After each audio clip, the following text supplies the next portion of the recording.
Hello, everyone, and welcome to the Community Spotlight. We are here with yet another tutorial for Speed Seasons. We're moving on to our fourth game. Is that right, Alpha? This is number 4? Yeah, this is number 4.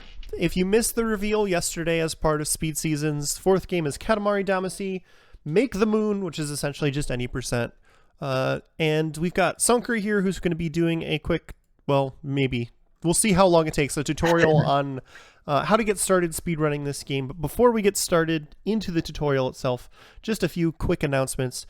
SGDQ 2021 online game submissions ended yesterday, but if you still want to get involved, you can go to our website, gamesdonequick.com. Volunteer submissions are still open if you'd like to participate. Behind the scenes, helping to make sure that that event goes smoothly. Definitely good to go check out the volunteering form over there. If you're watching on YouTube and you'd like to support our live content, please consider checking out our Twitch channel at twitch.tv/GDQ.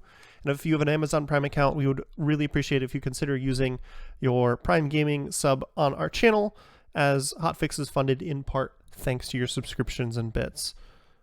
Information on all of our Hotfix shows can be found at gamesdonequick.com/hotfix. You can see a calendar there that shows all of our upcoming shows for the month. And of course, if you want to see any of our past shows, you can visit our YouTube, youtube.com/gamesdonequick. If you tune in tomorrow, we've got Time Capsule. It's hosted by Smooth Operative, who shows speedruns of games that were released in the same year. And I think they're going to be doing Fallout 3 All Quests and Mirror's Edge tomorrow. So that'll be a lot of fun. If you haven't seen that show before, definitely recommend checking it out. But now that we have all that out of the way, why don't we do the obligatory Alpha? What is Speed Seasons for people who've missed this the last couple shows? Okay, so Speed Seasons is a get yourself speedrunning event type of deal. Basically, every 2 weeks I announce a game. We then next day do a tutorial. Then you have 2 weeks until Sunday. I guess 13 days from right now to learn the game. And then you do a race. You earn points based on your placement in that race. And if you do good enough, you qualify for playoffs, where you can win prizes that I provide. If you win the race, you get a Steam game that I provide. Very fun event. This is the fourth game that we have. There is a minimum requirement for if you want to qualify for playoffs. You got to play in 4 games. This is the middle point, and there are 4 games left, including this one. So if you want to get involved in it, it's a lot of fun. If you haven't seen the videos before, I'm sure they're in the Twitch VODs and possibly uploaded to YouTube at this point. We've had Super Mario Bros. 2, Link's Awakening, and Doom as our previous 3 games. But you have to join now if you want to be able to make it all the way, so to speak. It is still possible if you do very well. But yeah, it's a lot of fun, and yeah, that's basically it. If you wanna see all the event information, and the Discord links and all that stuff, go to speedseasons.com. I have everything very available there. All the information about everything is there, including a few. As a quick reminder, Speed Seasons is also just a series of open races. If you'd Right. like to participate in the remaining races and not super interested in qualifying for top 8, you can still join the races. So definitely check out the website. There's going to be more games coming. They'll be revealed as we go because they're secret. You'll have to stay tuned to find out what the last games are. But yeah, join the races. They're fun. Even if you don't want to participate in the tournament, you don't think that you're going to place well, just they're a good series of races just to, get yourself speedrunning. Even if you're using it as an excuse just to play a game, you want motivation just to play Katamari for the first time. Because well, I've seen it, and maybe you'll get around to it. You got a reason to join. You don't just play the game for fun. There are a couple people who will be doing that. They'll be playing the game. They've never played it before. They're going to join the race. They'll still earn points, but the game's not that long. It's just you're just a ball, or a little prince pushing a giant ball, I guess. But yeah, it's a lot of fun. I promise. And of course, we have Sunker here, who's going to be doing the tutorial. Why don't you introduce yourself real quick, Sunker? Hi, I'm Sunker. I've run Katamari for a long time now, probably since around 7 years ago, I think. I'm seeing a lot of questions about why I'm playing Reroll right now. I personally prefer the PS2 version. I'm very outspoken about that in the Katamari community, I think, because there's a lot of newer players who play Reroll. They are different games. but they're similar enough that I think for the purpose of this tutorial, I chose to teach on reroll because there is a very useful practice mod that Grass has created that has built-in save states and a memory view over speed and a boost meter that's going to make explaining some stuff easier. And with faster level loads and everything, I think it's beneficial for this. For the Speed Seasons race, the recommended platform is PS2, I believe, Yes. so that people can compete on a fair platform there. But for the seasons yeah. race, it's PS2, either physical hardware or emulator, but not reroll. Is that correct, Alpha? That is correct. Yeah, we have to keeping it as open and available as possible, but reroll is unfortunately just different enough that we can't go that route. Yeah, so should I get started with teaching stuff? Yeah. Is there anything you feel like we should know before we get into like levels and routing? Like, what should people go into this? Yeah. Like, what's their baseline information they should know? Oh, just like a mindset thing, or? Oh, just I mean for this I can explain game. that too. I was going to explain kind of the basic physics, but the basic concept, I guess, for anybody who's played Katamari is, you know, for a speed run, you're kind of constantly balancing moving as fast as you can with getting the minimum objects that you can to be big enough to complete the level. And there's a lot of routing decisions that come into play as you make your way through a level. And depending on whether you're big or small, you'll have to either pick up more objects or skip certain objects to try to save time. That kind of that's a very general statement to make, and I think it'll make more sense when I start explaining levels. But to start with, I think it would be helpful to explain the physics that allow you to actually move fast in this game. Yeah, that makes sense. Because that is like half of the speedrun is movement. Half of the speedrun's movement, half of the speedrun's routing. So, hang on, there's a little speed meter there. You can kind of see my speed when I'm just moving straight forward, holding both of the sticks forward. And it's around 9.7. I haven't actually seen these values before, but I know how they should work, but I haven't played with this on very often. So boosting obviously gives you a bunch more speed. The big thing to note, though, for the speed run is that if you turn side to side after boosting, you maintain this speed much, much longer. Pretty much indefinitely. I'll go to a big flat open area. And you'll see my speed was basically at 24 and it's just going to stay there. It'll slowly drop off. Now if I boost and don't turn, I lose my speed very quickly. If you boost and hold the sticks forward, you also lose it pretty quickly. Yeah, it seems like It's it actually holds a good- very slightly longer when you hold it forward, but still drops after that. Yeah, because I think what's happening is instead of going between your current speed and 0, it's going between your current speed and moving forward. It probably drops off on some function between them. I'm not positive on that. Don't quote me on that. It's actually a very useful trick, though. A lot of the boosts in the game, you'll want to intentionally slow down a little bit just to make sure that you can actually curve through the objects that you're picking up. So it's good to know that that works. There's actually one more trick, which is kind of weird, that I discovered, but I don't personally make use of very much, which is if you boost and then you pinch the sticks together, right stick to the left stick to the right, you also maintain your speed quite a bit. Not quite as much as snaking, but it allows you to move in a straight line. It's very awkward to control the game like that, though. Yeah, that's weird. That is weird. And it's actually got a unique animation associated with it. You can see in the bottom right, the prince is like making a little face and holding his hands to the side when you're doing that. Looks like he's whistling. Yeah. It works with holding the two sticks apart too, I believe. Yeah. Yeah, the Call that prince isn't even pinching. running. He's just gliding. If you He's look. just gliding. It's very weird. But in general, you don't need to worry about that because snaking's just faster. The other thing to keep in mind is underneath speed, you'll see a number associated with boost. So if you boost too often, you'll huff, and then you can no longer boost, and you move slower in general. there's the way I think about it is when you start a boost, you're in the boost state. There's some energy that you spend associated with spinning up the boost, but if you keep on doing the input without letting yourself getting out of the boost state, you can drain that boost meter really quickly. So typically when we boost, what we actually want to do is boost, then start snaking a little bit later, and you'll see the boost meter's not going down. But if I boost and just keep on going, it just constantly drains. And now you can see in the bottom right, the prince is tired, and you move a lot slower. Until the huff is what we call it, wears off, because the prince is going huff huff in the corner. It doesn't happen that too often in reroll, because of just some differences in how using up your boost meter works while charging spins. But in Katamari Damacy PS2, you'll just have to be careful with boosting too often if you're excited about going fast. Particularly if you make mistakes and have to reboost, there's some parts of the level you'll learn that are pretty tightly routed around your energy.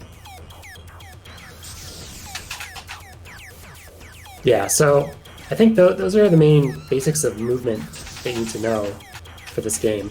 Controlling it is pretty hard, it's something you get used to. But I think now I can start going through kind of routes for the levels. Starting with Make a Star 1. So does this one start with the tutorial as well? Is there anything people need to know about the tutorial for just mash. Just mash? The tutorial, you mash X and sometimes you mash start, and that's about it. Okay, so nothing hard. Got it. Yeah, you just go through the menus as quickly as possible. So this game has built-in, or this mod rather, has built-in save states, which are going to be very handy for me. So I think for the shorter levels at least, I'm going to play them through real quick, just so you see the full level, and then I'll go back and talk about which objects I'm paying attention to. Oh, I accidentally flipped there. That was awkward. It's probably not a good demonstration to do it that way. Hang on. Bounce into the cookies.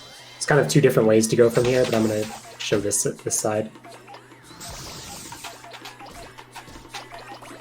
Snake through the lipsticks, and then you finish at these oranges. So this level is really short. The way to think about routing in Katamari is that there are certain bottlenecks. You want to, there's certain objects that you're actually at risk of being too small to pick up, so you only really have to pay attention to those. There's nothing on the table that matters. When I'm boosting through here, and then I'm aiming to get a good amount of the caramels, basically all of these, and you want to be 5.8 coming off the table. And we bounce into the corner. 5.8 is the size you need to be for these cookie sandwiches. After that, move forward and grab some of these cookies, being big enough for the eye drops, which I already don't know the size for, which is why I'm not the best person to teach exact sizes, but if you get enough of the cookies, you'll be fine. Then you get as much as you can off of these books. If you're not boosting, it's really easy, but if you boost, it's very easy to bounce over them and not get everything. And depending on how much you get, you're going to get more of these lipsticks or fewer of these lipsticks. As you can see, getting literally everything, I'm already 9.9 when the goal size is 10. So you're kind of fine, but in a more realistic setting, you're probably going to be closer to like 9.0. You're going to need a few of the lipsticks. Take a state here. So given my size here, you want to be around 9.4 before you get the soaring. See, with 9.3 I was just short. If you're short, then you kind of have two options. You can go over to the side like that, or you can double back and get more lipstick. That's about it for Make a Star 1. There's not a ton. Oh, thanks. Enzer's pointing out sizes that I forgot that are definitely available in the Discord when you're learning the game. There is one other thing I guess I can mention. I don't think it's as viable on reroll, or on PS2 rather, but there is kind of a different route through the start. The reason why is that there's certain objects that are randomly generated in PS2 that aren't in reroll for whatever reason. So instead of going along the wall and getting those eye drops, you can also go this way, just straight across the room, basically. And then from there, it's the same. The reason you can't do that on PS2 is that sometimes there's a TV stand that spawns that's kind of in the way. But yeah, that's about it for Make a Star 1. 5.8 is kind of the main size that you pay attention to.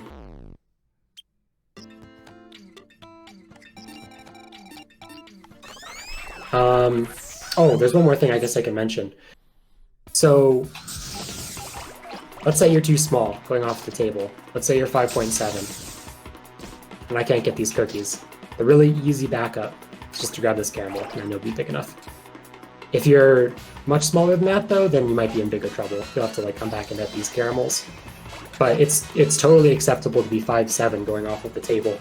You'll just kind of have to route it so you bounce through this caramel before the cookies. There's really not that much to keep in mind in terms of size route on 1, though. So that's, I think, about all I have to talk about for the level. And I'll move on to 2. How did you crash into the orange? What? Oh, the peel is pretty finicky. It's just something you'll learn when playing. Is the back peel is it's kind of like a backboard, and you crashed into the front of the peel that time. But whatever. Yeah, let's move on. Yeah, you can crash into the front as well. If you're boosting, though, it's pretty easy to just kind of pass through it and grab the orange slices no matter what. Sometimes you will just bounce straight backwards off of it, though, and have to react and press forward to go finish.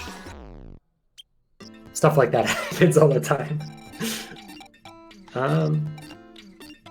Let's see. Make a star 2. Oh, so I got the basket start. There's a couple different objects you can start on in this level. You can start in this basket, or you can start on a mosquito coil. And it's one of the only random object generation things in this game that actually impacts the speedrun at all. If you start in the basket, you just roll up the side a little bit, then boost, and you'll kind of pop out. It's pretty easy. If you aren't confident in boosting, it's totally fine to just roll out and then boost. So is it always starting in the same spot? Is just you're on top of a different item in that spot, or are you actually Yeah, starting at exactly. different It's the locations? same position in the room, and Okay. sometimes there's a basket here, sometimes there's a mosquito coil, and in the PS2 version, sometimes there's a TV stand. For some reason, the TV stand, like I said, is not randomly generated in Reroll, and that applies to the stage 1 as well. So yeah, from here, if you get the basket, it's kind of tricky, but if you get the mosquito coil, you'll kind of want to get as many of these coins and mahjong tiles as you can, leading up to this right here. You'll line up with this, boost, you get as many of the gums and caramels as you can. That was pretty good, so I got a bunch of them. The size that you're trying to achieve is 6.0 for these candies. Boosting through all of them is pretty tricky. You kind of want to line it up so that you're boosting straight through the gums here, and you don't want to get this extra gum, because, oh, this is the other thing that was worth mentioning about the movement that I forgot that I was going to explain before I started talking about levels. Every object you pick up in this game affects the way the ball moves. Especially longer ones, and this is kind of the first one that you'll encounter, is these gums. If I pick it up on the side, my ball is now lopsided, and I move like this. And it's much harder to control exactly where you're going when you're getting vaulted by the piece of gum constantly. So ideally you want to line it up so that they don't affect your movement, and it's kind of, you just have to kind of get used to how they throw your axis of movement off. If you don't quite get big enough off of the caramels, you just get more of the caramels here until you're 6.0, and then you get the candies, and you're ready to move on. It's handy to, oh, did I say Mahjong? Yeah, Shogi, I guess. I will definitely forget many object names as I'm playing the game. Many of them I do not even know, and I will just be looking at the bottom left to see what they're called when I am explaining. Getting the snowflake can sometimes be handy here on the side before the candy. It almost gets you to 6.0, depending on the situation. So then, once you get the candy, you boost through these oranges and up to the magnets. Right here, you want to be 8.0, ideally, because that's big enough to get these pieces of parsley that you fall into. You boost through this line of Legos, except I'm not boosting right now, and you'll kind of bounce backwards into the other Legos, and you'll be big enough to go to the next part of the stage. I'll just do that part quickly real quick to show what it looks like. sometimes the snail can be in the way, especially if you're sitting around, such that his cycle aligns with your path. So from here, you boost out, get this pile of batteries, get this pile of erasers ideally. There's kind of two different ways to finish the level from here too. I'm going to start it from here, but let's see. If you're on the bigger side, around 12.8, then you can boost over to the side like this, optionally get a knife, get these socks, get these shrimps and mandarins, and then boost through the tomato basket, and then you'd finish right up here on the scissors and shoes. Oh shoot, I just saved a state instead of loading. Whoops, hang on. Luckily this is a short level, so that's not a big deal.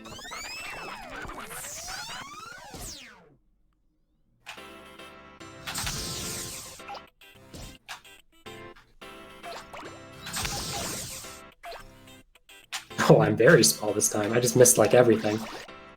I'm so small that I think the backup stuff that I mentioned isn't even going to work. You can't miss that much. You really just can't. I would say for people learning this game for speed seasons, you might just not even want to boost through that or slow down for the turn or something. Might make sense too. Made practical, you only have 2 weeks to learn the game. Situation. It also depends on how much time people put in, because some of the racers for this will put in lots of time and really try to learn stuff. Yeah. And other people are gonna, you know, do a few runs, so. So from here, there's kind of two ways to finish the level. You can boost straight forward, and then you kind of go around the socks in a big circle. And you can keep a lot of your speed from the boost while you're doing that. You get these, turn around, you need to be 16.5 for these tomatoes, and then you finish on the shoes and the scissors. But optionally, if you're big enough, you can also go to the side. You go this way, get fewer socks, and you're still big enough. This calculator is a good idea to get if you're on the small side as well. Both routes work. The one on the left is slightly faster, but I would say a little bit harder to execute because these knives really throw off your movement. It's actually newer to the point where I'm not as familiar with it. It's kind of hard to get these socks sometimes with how the knife throws off your movement. They are pretty comparable though. I would say if you're not confident in your size though, it just makes more sense to go this direction and curve through all of the socks, because you will definitely be big enough to finish the level after getting the socks. Alright, start talking about 3. The first levels are very short, so there's not too much to talk about with regards to size routing.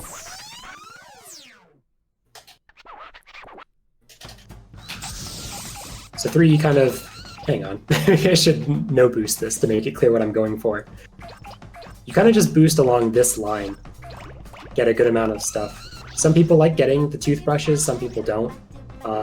Toothbrushes will definitely make your ball move faster due to how do they make your ball a little spindly, but they will also make it much harder to control. So if you don't want to get them, you can just kind of avoid them and go just for the cherries in the middle, which will make your ball big enough size-wise without making it actually an unwieldy shape.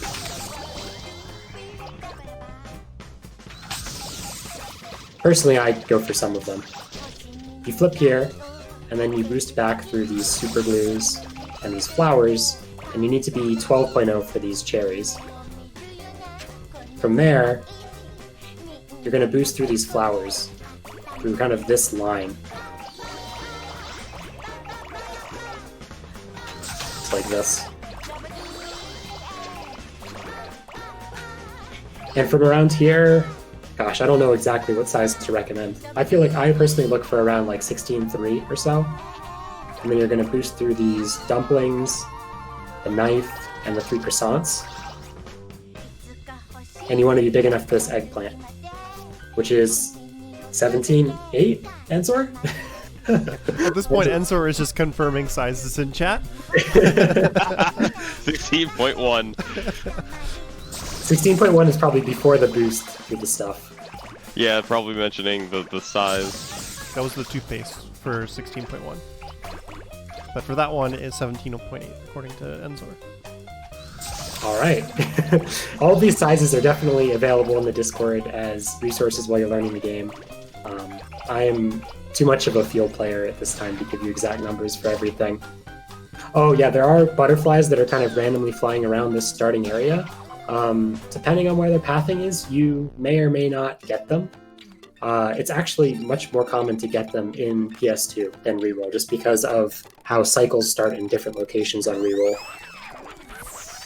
So you're quite likely to get some of them, at which point suddenly you're going to realize that, oh, I'm like way bigger than I need to be, and I don't really need to worry about picking up certain stuff anymore.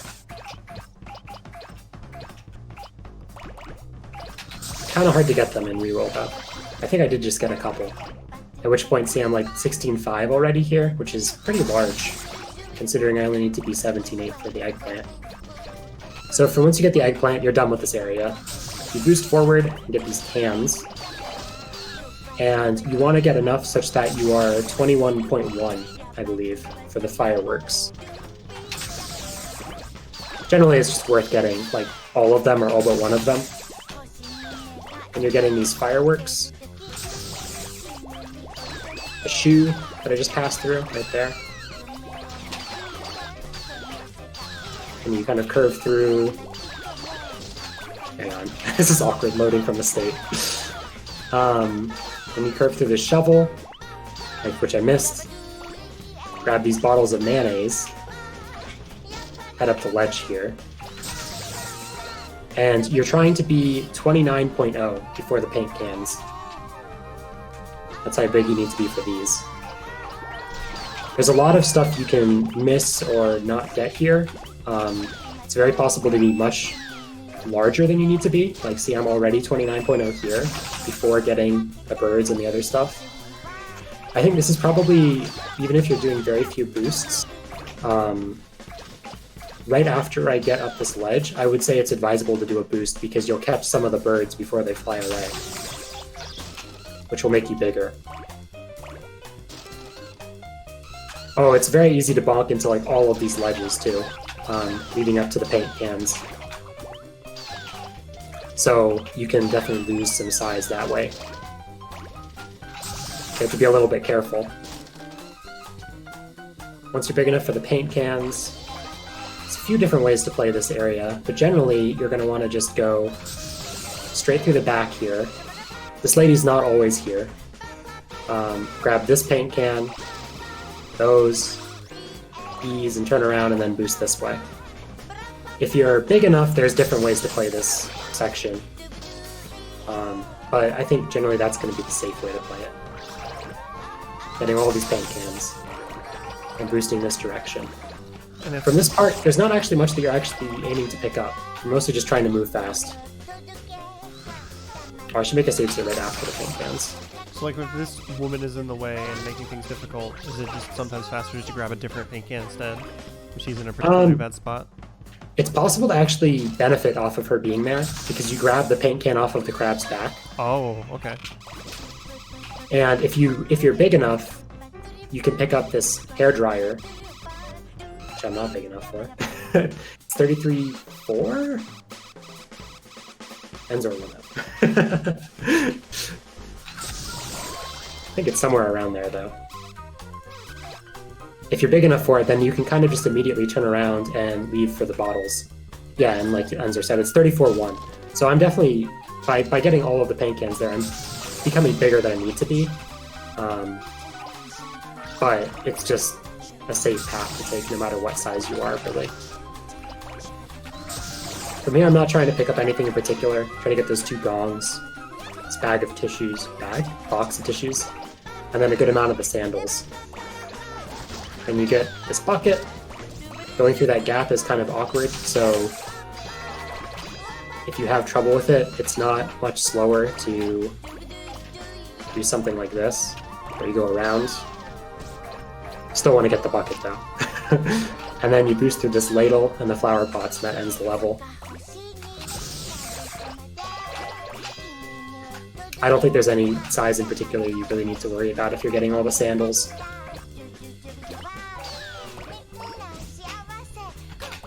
you will be plenty big enough to finish. But if you are, for some reason, too small to pick up the paint cans or to finish, then you simply turn this way and start picking up these fences, and that'll generally get you there.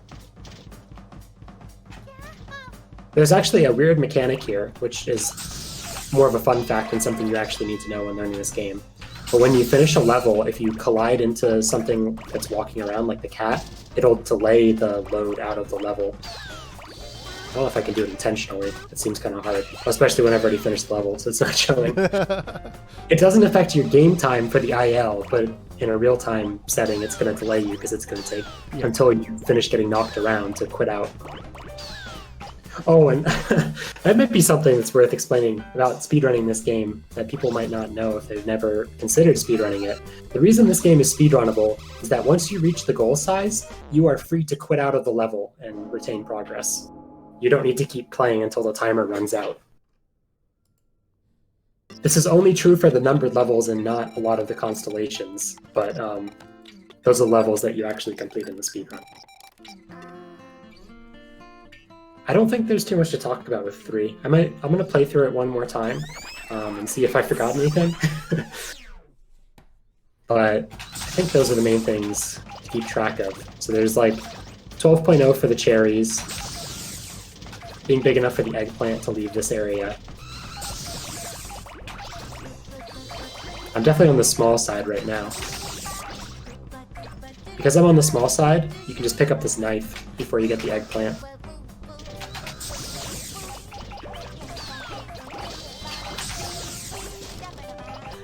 And you want to get as many of the fireworks as you can. You might not want to get all of them, because when you do, the king starts an obnoxious speech about fireworks, as he is right now, which will make it a lot harder to see. I think the speech is cut short in the practice mod, but in the real game, he will go on talking for a while. So it's up to you. Technically better to get all of them, but missing one might be acceptable. 29.0 for paint cans. Flip and turn. Get these bottles at 34.1.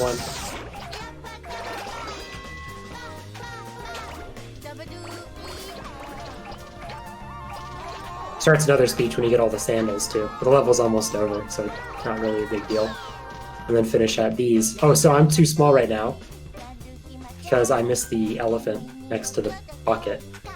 So if I'd gotten this, whoops, I didn't need to load there. If I'd gotten this, I'd be big enough to just pick up these. But because I'm not, and I'm already here, then what I should do is just go up this ledge. If I can get unstuck. Just go up this ledge and finish with these instead.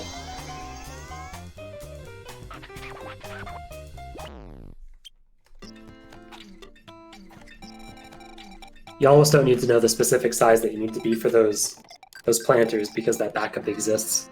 You can kind of just YOLO it, and if you're too small, you get the fences. Though it's probably good to know if you have a feel for if you're going to be too small and get more sandals if needed, and know if you need to get the bucket and the little elephant.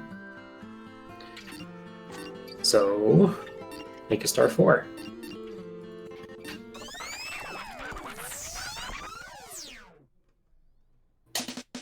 So you start up on this table, and we're basically just going to be picking up a ton of caramels. You probably don't want to get this thermometer. If you do, the size helps, but makes it much harder to get the other stuff. Yeah, because you kind of missed a bunch of those caramels. Yeah. If you know how to handle it, it doesn't lose you too much time, but I would say it's almost never going to be better to get it. Now we're actually picking up Mahjong tiles, unlike the Shogi ones earlier. Mm-hmm. You're trying to be 7.4 for these batteries. And that's basically all you care about on the table. Just picking these up as quickly as possible. I think this is one of my favorite boostless parts of the run.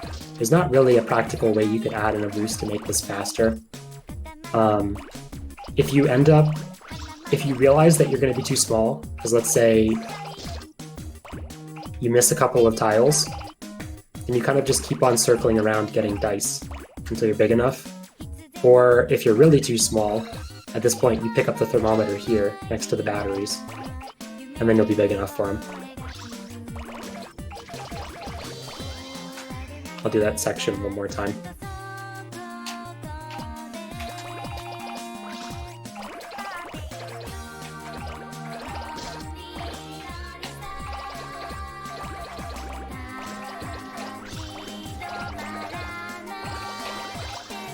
So from here, you go down the line of erasers and flip and get ready for the ping pong jump.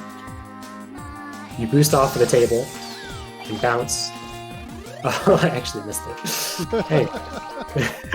It's actually, so this jump is extremely free on reroll due to physics quirks, minor physics quirks, and much, much more hard challenging on PS2. So because I know it's going to be more challenging on PS2 and people are going to be learning PS2, I'm going to show some of the backups if you don't make it as well. But you're just bouncing up here and getting the ping pong balls, ideally. Well, let's say you don't. Let's say you fall off. Then you want to go to this tissue box, roll up, go to the side, and roll up. You can just climb this one as well, but it's often more finicky to bounce off of it. Possibly not a problem in reroll, apparently. The collisions are slightly different. But this tissue box tends to bounce you back more often. I guess this is a general tip for climbing things. You don't want to just hold forward into them. I mean, it's working here, but a lot of times it does not. Generally what you want to do is you hold forward, and then as you get close, you stop holding forward and kind of repress. So you want to be basically at like 0 speed when you're approaching something you want to climb. And if you need to get even closer to the object, sometimes it helps to spin as you approach it. Because spinning changes the hitbox of your ball. It makes it into basically a perfect sphere while you're spinning, instead of whatever crazy shape it is. So you can spin to get closer to something. It's kind of hard to demonstrate here, but I'll definitely show up later in other levels. But you spin to get like right next to something. Anyway, you've done the bounce, and now you want to bounce down from the ping pongs into these paperbacks. Pick up some of these cups. Wait, what the hell is this stuff doing here? I think that's a save slices state or something else. thing. No, the plants. I think this is a save state glitch. They're like rotated wrong. Oh yeah, Oh yeah, that's normally standing up. Yeah, that is one of the bugs with the save states in this game. Well, not in the game, in the mod rather.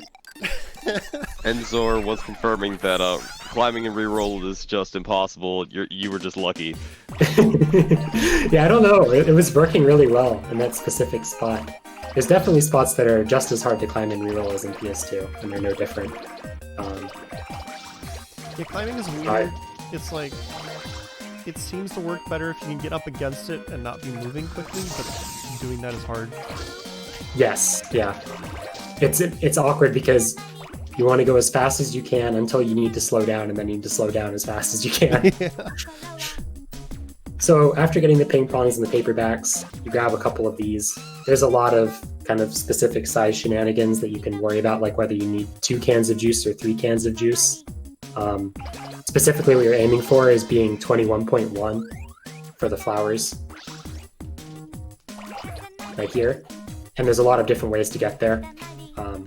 If you get enough stuff, you can skip the last watermelon slice, or you can skip one of these cans. To be safe, you can just grab all of it. Once you get the flowers, you're done here. You come back into this room, and you boost, and you go flying over the table. And I don't know if you can see it, but there's a couple birds that I'm grabbing off the top of the table. I guess I'll just go up here. These birds. They're just hanging out on the lamp, and you will grab them when you go flying over. You want to land on the kokeshis, and then you go into kitchen. I'll just demonstrate this whole part. It's kind of hard to talk about slowly first.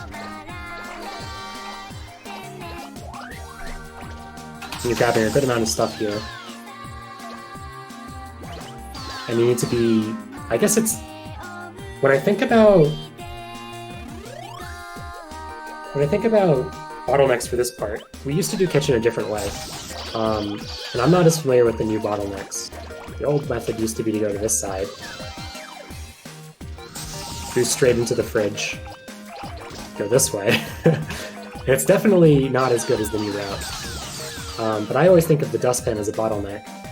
But I think the main bottleneck to keep in mind here is probably this box right here, which I believe you need to be 32.6, 7, 8. One of confirmation from Enzor in chat. Just waiting for confirmation, yeah.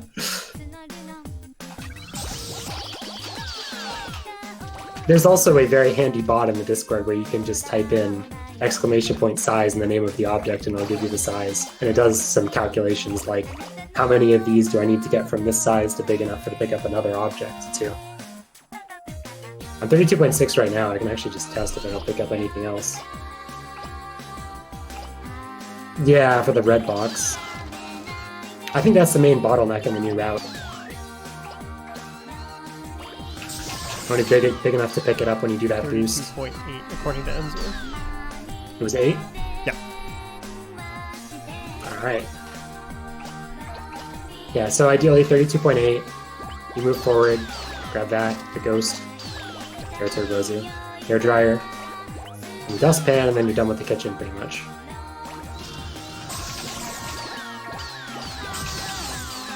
Then you're boosting into the bathroom. It helps often to bounce intentionally into the wall on the right, and it kind of just sets you up to do the whole bathroom pretty quickly. You just do this. Well, not that early because then you bounce out. You bounce to the side and grab the toilet papers. They need to be 38.5 for the slippers. Once you're big enough for the slippers, you're going to be big enough for the piggy banks. You get a bunch of the shoes. Oh, I just saved state. I meant to load, but it wasn't really too much each other. I'll show the part of the level again when I play it through. But yeah, you're 38.5 for the for the slippers. Then you kind of boost through where the pigs are and bounce and get the shoes. On reroll, it's important to get to 50 on the shoes because of a cycle thing, but you don't need to get to 50 there. You can boost back here, and you'll get to 50. Not really any sizes to keep in mind.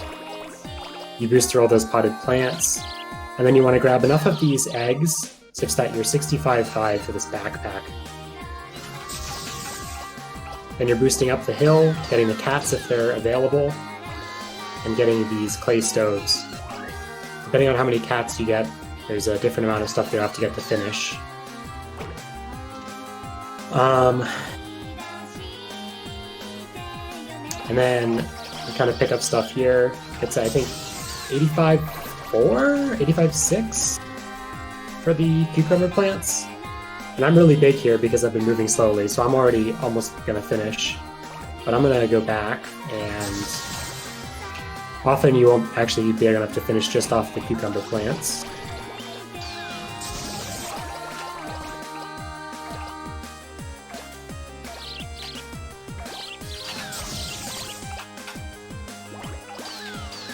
Cats are also here because I actually moved right after loading the state.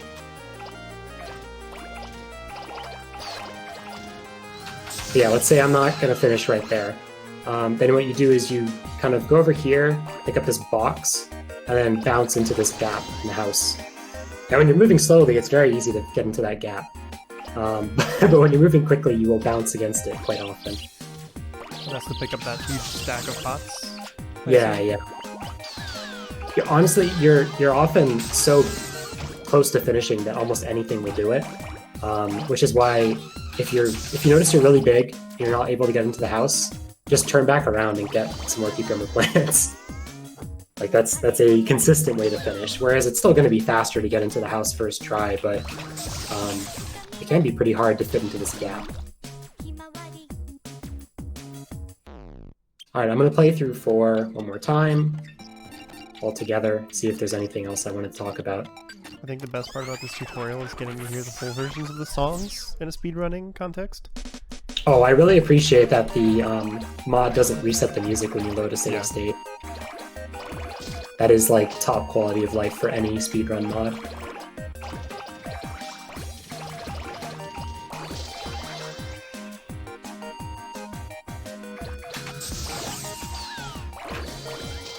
Oh, so I just kind of passed through there. But so instead of bouncing off the cat, I just kind of curve around and come back to these paperbacks like that.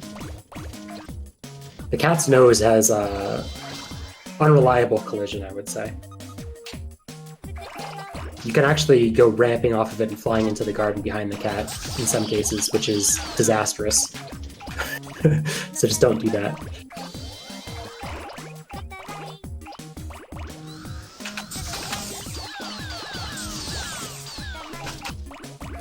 A lot of learning the size routes in this game, in general, the method I would recommend is to watch a level of it, play it yourself, and then go back and watch the level again, and just kind of go back and forth. And after playing it and like getting stuck somewhere and being like, oh, why am I not big enough for this? You'll immediately notice like 10 other things when you watch the IL again. I wasn't big enough for the backpack there. Need to be 65.5, like I said. It'll also help you learn the choke points. Like, you'll run into stuff like, oh, I can't pick this up, I need to be slightly bigger. Yeah, and then you'll watch the level and see like, oh, they picked up the bucket, which I skipped. Something like that. Yeah, I don't think there's too much more to talk about for 4. Like Enzor said, watching a lot of different runners helps too. Something Grass has started recommending more recently, as we've kind of gotten better and better at the game, is to watch newer players, watch worse times, watch good players' old runs. Variety is really going to help you out, especially when you're learning this game in terms of learning the routes. A lot of the newer stuff might be really hard in terms of size routes, and you'll notice that like there was an older route that's half a second slower that picks up a different object or goes a slightly different way. That's just like way easier and more practical for someone new to the game. There's a lot of different ways to play this game. And if you don't like any of the routes, you can just come up with your own deviation, and chances are it'll work pretty well. There's a lot of room for improvisation in small locations in the level. Where is 6? There it is. No, 6, I'm on 5. What am I doing? I've just skipped the level. So I think in my run yesterday I mentioned the crab cycle, and that really is important for this level. So I'm probably going to go slowly with save states at the start, but then reset so I can actually make the crab cycle. So there's a lot of different ways to start by boosting off of the dog, but you want to get these ping pong balls, flip around, and then make it to 12.0 for the cherries. There's a bunch of different ways that people do the specific boost into these ping pong balls. That's something you could just benefit by watching a bunch of different runners, and or just messing around until you find something you're comfortable with. Boost through all this stuff, go into the doghouse, grab some more takoyaki, and then you want to boost down this line. You mostly want to get these golf balls here. They're the most important thing that you're boosting through. Oh, I just ran into something that's kind of an old strategy.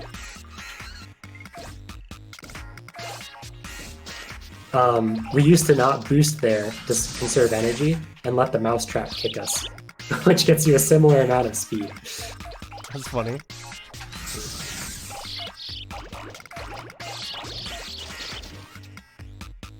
Whoa! Popped up in the area a little bit. But you should just reboost here, probably. That shouldn't be there. You want to be 18.0 for these cups. That's the first bottleneck that I think you have to meet. Like Enzor said, the crabs might not always be there for new players, so I guess I'll go through how to do this without the crabs first. You're basically just boosting through these lines of milk bottles. Almost everything here is worth a similar amount of size, so like these new driver signs and boxes and milk bottles. Kind of just pick up as much of it as you can, and then you want to go into these bananas. And you're going to pick up a mixture of bananas and new driver signs until you're 26.9 for these.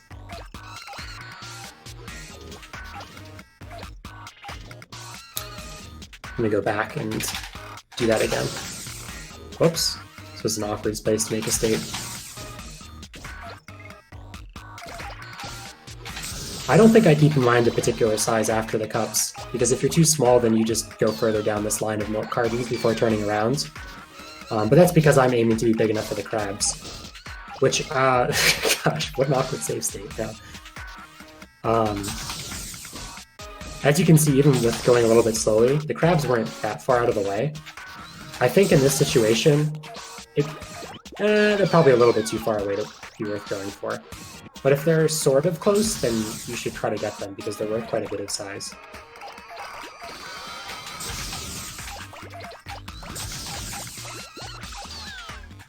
If you're not getting the crabs, you just turn around, get as much of the stuff as you can while moving quickly. Then the most important things are just going to be the bananas. They're worth quite a bit of size. And like I said, you pick up the new driver signs until you're 26.9. You boost up the soy sauce bottles and head on to the sandbox. Here you're going to get more of the soy sauce bottles and these platters that are going around. And you're going to leave. And head this way. Some people like getting these handcuffs. I get them sometimes for size. I don't know how much they really help, but they're not too far out of the way. Main thing you want to go for is that cookie tin stack. What was my save state here? There's a couple different ways to approach returning from the sandbox too, depending on how much stuff you get. If you are undersized, then you have the option of going this way, getting the extra soy sauce bottle and the orange juices. You can go around the outside of the bush like that, or the absolute fastest way is to go between the bush and the wall. But it can be hard to sneak through that gap wall snaking at maximum speed. Yeah, there's another way to approach the sandbox entirely where you skip the soy sauce bottles and you can actually get big enough for them in the sandbox, which is how we used to do it when you're not getting the crabs. I think it's easier to just get big enough to get the soy sauce bottles on the way into sandbox.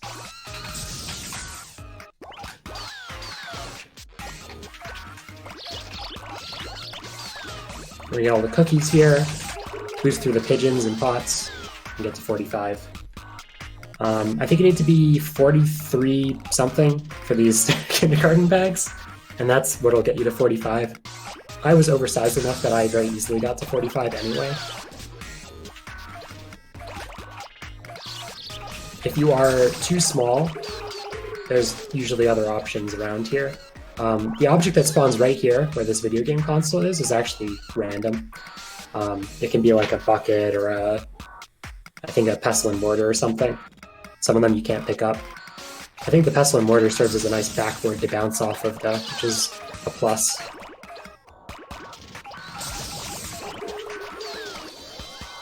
Not too complicated size-wise here, though. And then you boost down the hill. You don't need to push forward or anything while bouncing. You just use the sticks to steer the camera, basically. If your camera ends up off like this, you can use one stick to rotate it without moving too much. Actually, without moving at all. Something you'll get used to. Then this is kind of a complex thing, but if you can kind of tell whether you're going to bounce in a way that you actually get all of the bowling pins, and you can try to adjust for it. You want to get as many of them as you can. Yeah, they don't look too big because they're at the bottom of the hill, but once you get right up against them, they are pretty sizable. Yeah. And then you head into the market. So she's going to be a menace for you. This is Cart Lady. She's going to wander around erratically, and I'll demonstrate by getting close to her. She can smack you around. She does not look that much bigger than you, but her cart will really move your ball, even when you're like big enough to leave this area. Oh, I just made like a terrible save state. Well, it's not that bad. So you want to avoid her, but you want to pick up these melons. Well, welcome mat's helpful. And you want to aim to be, I think, 65-1 here after getting all the melons, at least. I'm way oversized, because 65-1 is enough for, or is it 65.0 for the pineapple? Which is not totally necessary. And, oh, I messed up the save states again. Look at that. Oh, wait. They flip themselves when you crash into them. That's what? Cool. What? So it's just Probably a display playing bug, with I guess, then? I guess it's loaded in wrong, but once you crash into them, they fix themselves. Yeah, it's probably like a difference between the texture and their hitbox. So like once you touch them, it fixes. I'm gonna start the level over because I feel like the way I'm playing the level, I'm way oversized. And also because I messed up the load there. Oh, so this is not a problem in PS2, but in Reroll that dog is right there. You have to be really quick to beat him to the cherries.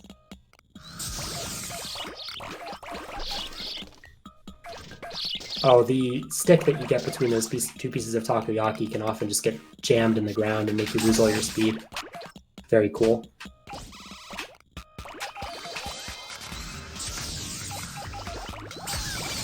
With the crabs, I almost don't even worry too much about getting the other stuff on the sides here. With just getting those 3 bananas, I'm already big enough for the soy sauce. So the crabs are beneficial if you're fast enough to get to them. And you need to be 22.1 for them, I think. 21.8 scares them and 22.1 is picking them up. Something like that. Yeah, it's worth noting, I don't think you've talked about it specifically yet, but for living creatures, if you're the smaller size where they're scared, you can hit them and they get knocked away, and when they're in their like stun state, you can pick them up. But the way they get knocked away is very inconsistent. Yeah, definitely worth noting. Because of that, there's very few things that we pick up using that method. I was thinking about it the other day, and it's kind of like getting coins in SM64. It's like the same kind of RNG. From like enemies, where they scatter in like random directions right after you get them. Yeah, sometimes you get lucky and they get knocked up like straight in front of you in a low arc, and you can just pick them up instantly. And sometimes they just go flying off to the side. Yeah, so you pick up the stack of shoe boxes and then turn around, and there's kind of 2 different ways to play the level from here. Cart lady's right there. But you want to be 75-1, I believe, for these watermelons. So I'm going to show the old route first. In the old route, you get these watermelons and you're immediately done with the market. You get the buckets and you get out of here. And you want to be 98-3 to pick up these crates. Pick up these warning signs. Boost right across. You get the steps. And then you'll see that there are these lamps underneath the bridge, which actually you can see more easily in Reroll because of how the camera works and it shows you this cutscene. Or the cutscene? What would you call this? People? I don't know. People? Oh, I'm actually big enough to get them because I sat still until I picked up fish. But in the old route, you're generally not big enough to pick up the lanterns. I don't know which route is more worth recommending to somebody new to the game, to be honest. I think this one's probably easier. But you pass these, and then you head up to the stadium. Stadium? Amphitheater? Yeah. Pick up the speakers, pick up some of these, I don't know, some arbitrary amount. And some of these, whatever they are, toy chests. And then you get the mortar and pestles. These are the actual important thing to pick up. Boost, get the tricycle and the 2 yellow thingies. I'm just evolving into calling everybody thing a thingy because I don't know what they're called. And that ends the level. But there's another way to do this level, which is you get the watermelons, you get the shopping basket, you get another shopping basket, the cat, price tag, and you're aiming to get to like somewhere around 1 meter 3 before these. So you're about 10 centimeters larger. This way, when you boost across, and if I can actually boost across... Oh, the children here just wander randomly, so you'll just have to avoid them the best you can. But now you're big enough to get these lanterns that are underneath the bridge. Once you're in the water, you just immediately reboost, come through these crates, and then you're at this part of the level, and that's the same to the finish. So basically, you spend a little bit longer in the market, and you spend a little bit less time in the little theater area. Either route works. I think I'll play through the level one more time. I'm already finding it in the longer levels hard to touch on everything because it's just so much.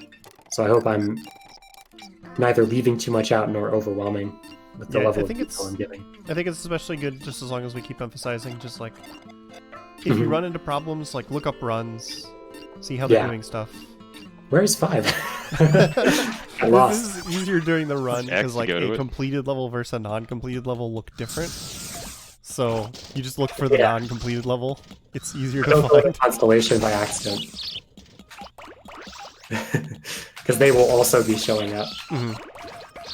There are actually references in the Discord for level locations that you can follow if you're not familiar with it. Which I use the one for reroll because I'm so used to PS2 that I don't remember where they are. Is this worth touching on? I don't know. They're not actually in different spots, but you spawn into a different part of the world map and reroll. So I'm so unused to navigating to the levels. That's funny. They're all in different directions for me, and it throws me off. That's really funny.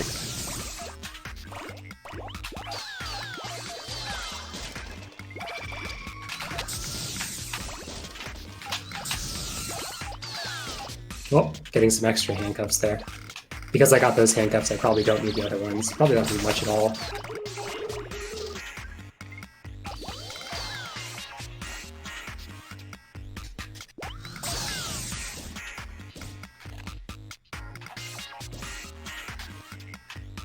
So right there, yeah, I could tell I was going to get owned by bowling pins. I tried to correct by kind of flinging myself to the side, and it still didn't work. That's just kind of something you'll get used to. In reroll, the cart lady immediately goes for this wall too, so you have to like be as quick as you can going down the hill. But in PS2, you don't have to worry about that. She'll be in a totally different spot to mess with you. Yeah, it's not that she won't be out of your way. She'll just be messing with you somewhere else. Just somewhere else. So I wasn't big enough for the price tag there because I didn't get the second basket and I missed too much. You do have the option of just getting more of these vegetables if you still want to try to get the lanterns underneath the bridge, which I think is probably worth it if you've already committed to that route.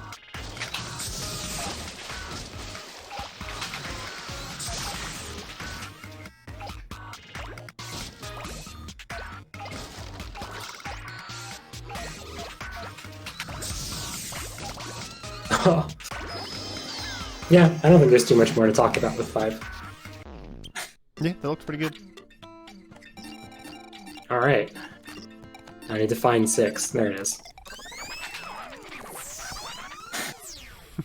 Xeno Veritas is pointing out that you had a 7-10 split on your bowling pins there.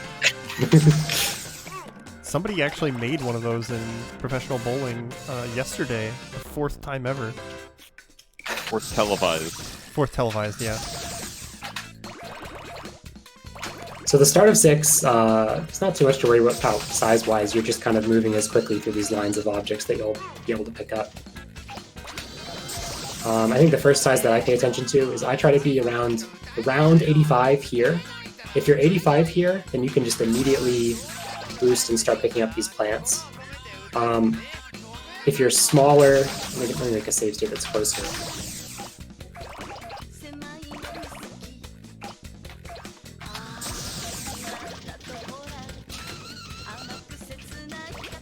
Let's say you miss some of this stuff, you're only 83. You turn around, pick up more of these vegetables, and then head forward, and then to the same spot. Oh, this was like a very awkward place to make a save state. The controls are very weird once you picked up those baseball bats. Yeah, you're 85 here, you boost and get these. You need to be 97.8 to pick up those crates over there. So if you're a little bit small, like I am because I just lost one of the plants that bounced off of me and it's on the right over there, you can either turn around and get it, or you can just try to pick up enough of these kebabs to just barely eke your way out to 97.8 for these crates.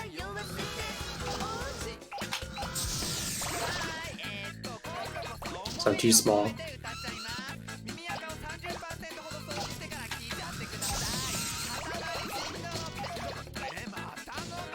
I think it's accurate to call them plants, Enzor. I'm not calling them by one item because they're actually different, aren't they? There's like a cucumber plant, strawberry plant, eggplant, With some mushrooms. cherry tree. Oh, those are frogs, not mushrooms.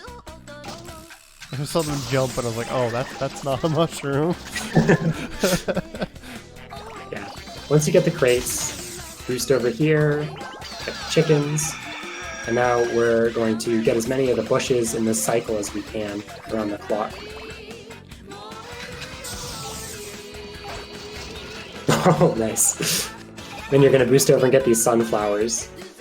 And then you have to be at least 134 to pick up these fences, but the larger you are, the more you benefit.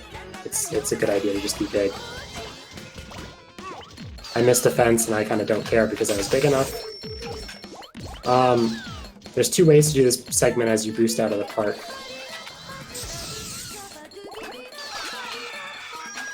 Hang on.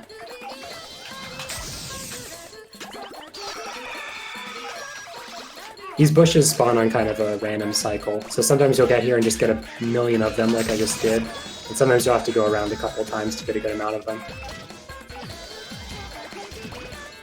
So there's kind of two ways to approach this. If you're big enough, get this barrel, which is 161 something. You often need the aid of one of these yellow sidewalk markers. Then you can go this way and pick up the sheep and then head up into town. If you're not big enough, you can just go this way instead, which I think is a little bit faster movement-wise, but you end up a lot smaller entering town. I'm gonna demonstrate this route, I think. Well, I just missed the thing I needed to be big enough.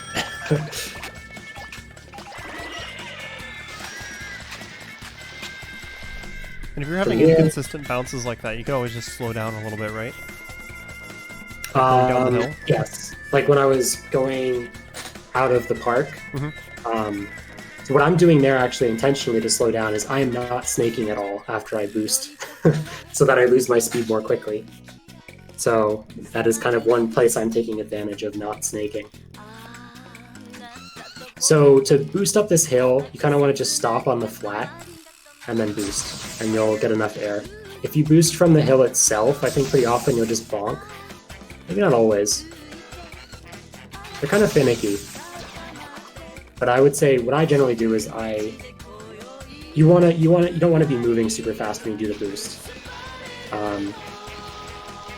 You want to like roughly like stop here or be moving slowly when you boost to more reliably get over the hill. This is more relevant on 7 than on 6.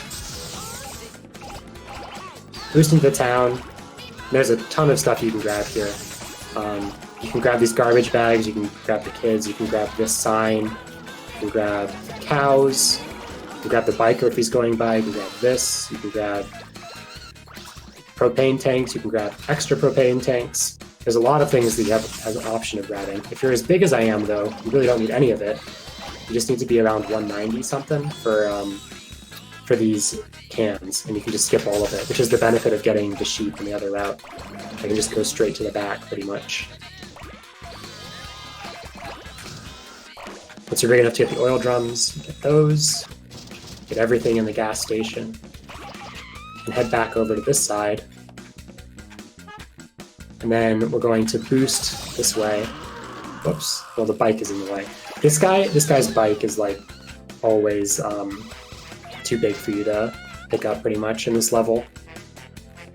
And it will knock you around even though it's much, much smaller than you. And then from here, you just kind of boost in a curve like this. You're aiming to get these big orange signs, the bushes, and these vending machines. The stack of stuff, the bikes, and then you finish over there. If you're on the small side, then what you can do is just boost straight into these flower beds over here, or squared shrubbery, I guess is their name, and then continue on.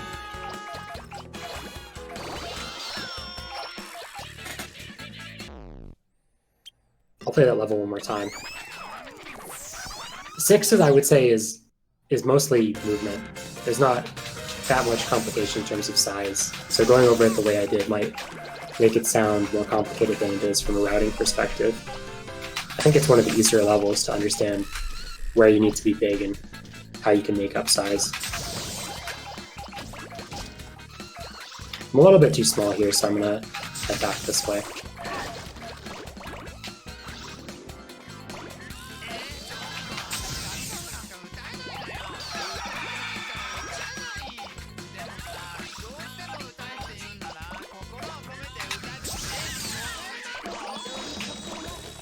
These sunflowers are a little bit awkward because they kind of swing side to side. So sometimes you might have to try a couple times to pick them up with the hole in the middle that you can't.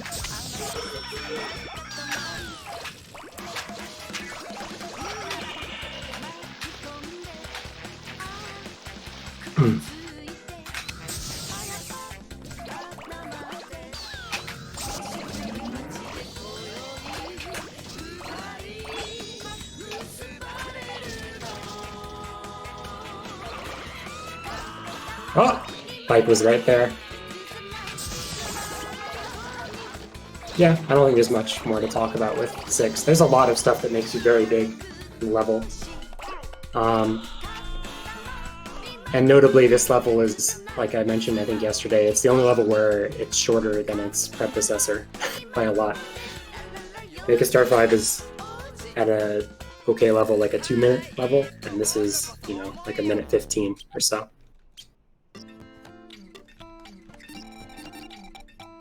So next up is Bear. This was a tricky one. Yeah, I think we'll go over Bear and then take our break, because this one might take a while. This is a really long level. That's it. That's Bear.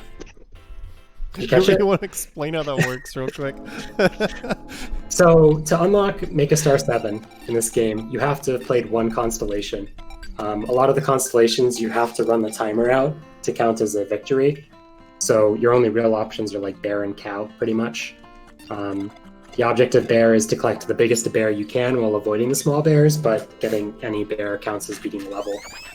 So we just load in and immediately grab the first bear. There's 2 options for bears, really.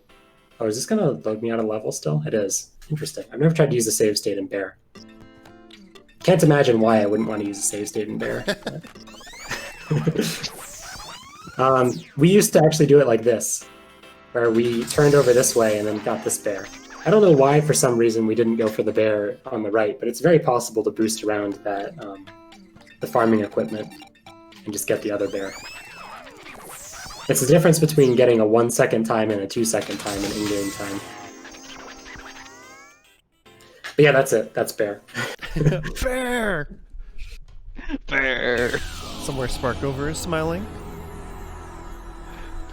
But yeah, we're a little bit before halfway, and since we're about an hour and a half in, this is probably a good time to take our break here. So we're going to go to a quick break. We're going to take a few minutes, encourage everyone to get up, stretch, take care of yourselves. We'll be back in just a few minutes with the rest of this tutorial.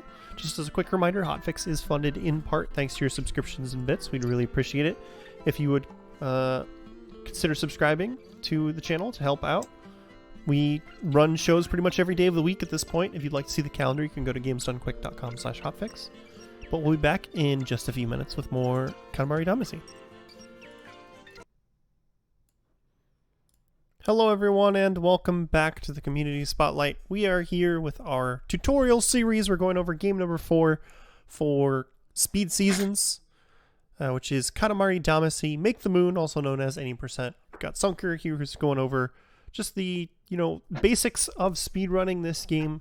If you'd like to learn more information, go more in depth, the Discord for Katamari Speedruns is a really, really good resource. They've got a lot of really good information just on their entire server. So if you want to get into this game for Speed Seasons or just on your own, definitely recommend checking out their Discord server. It's got a lot of really good resources. But just as a quick reminder, before we get back into the speedrun, SGQ 2021 online submissions for game submissions are closed, but you can still submit to be a volunteer for the event if that's what you're looking to do. If you want to help out behind the scenes, you can go to GamestoneQuick.com. There's a link right on there on the front page.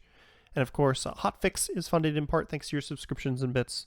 Thank everybody who contributes to keep these shows going. You can see information about all of our shows and our upcoming broadcasts over at GamestoneQuick.com/hotfix. But Alpha, we're about halfway through the show. Why don't you give the second plug about what Speed Seasons is for people who missed the start of the show? Okay, so Speed Seasons is a get yourself speedrunning event that I've put together. Every 2 weeks, I announce a game. The next day, we do a tutorial, and then 13 days after that, basically the day after I announced it, on a Sunday, everybody races. Based on your placements in that race, you'll earn points over the season. There are multiple games. There's 7. This is game 4. And based on those points, you can qualify for a playoff bracket. And in that playoff bracket, I will be giving away prizes. All of that information is on Speed Seasons. The crux of the event, though, is these races. And those are open to anybody. Even if you're not interested in the rest of the event, you can still join all these races. It's a lot of fun. It's an excuse to get yourself speedrunning. It's an excuse to play video games. Everybody likes doing that. And yeah, you can find all of that information and more at speedseasons.com. All right, Sunker, thanks for starting us off on the tutorial. You ready to keep going? Yeah, let's go. Only 4 levels left, but we're almost to the really long ones. Yeah, I know you say that like the last couple levels is basically half the run from yesterday, right? Yeah, 8 to Moon is essentially half of the run. So yeah, 7. Pick up bananas. Try to get as many of these as you can. The goal size is big enough to pick up the pineapples, which is 65.0, I believe. If you realize that you're going to be too small, just because you've missed a bunch or you're watching your size very carefully, then all you do is just grab a couple extra bananas down this line before turning around for the pineapples.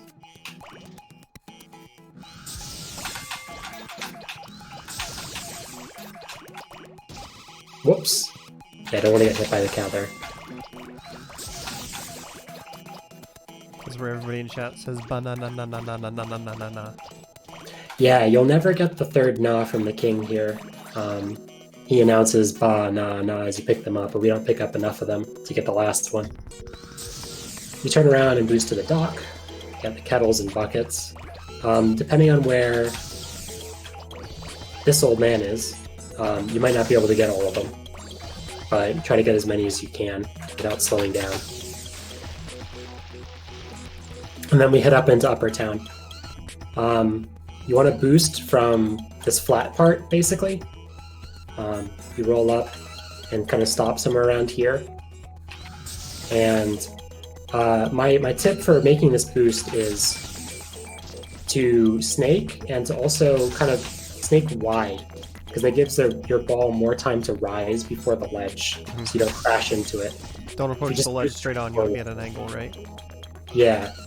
It's like if I just go straight forward, you'll see I'll just bonk. If I go slightly less straightforward, I kind of just barely clip to the ledge. Sometimes you'll bonk straight up in the air. But if you just go like this, nice and wide, you'll get over. I just like save suited in the middle of the boost. That was weird. Yeah, but anyway, boost into town. Get these food delivery boxes, kind of just get this line of stuff here. Flip, and get the tricycles. I'm not boosting here, just show what I'm picking up, really. Then you come back over here and get the chickens. And you need to be 126 something for these garden lamps. If you are way too small, then a viable backup is just to go over here and get these toy dispensers, and you'll be way oversized for these. Plenty of extra size for going slow like that. And if the swan boat is in the way, it's not right now. If I wait, I can probably time it so it is in the way. You just need to go up onto this ledge when you boost around. I wonder if I can time it. I think he's coming right on now. Yeah, I think I just passed him. Not helpful if you can't even see him now.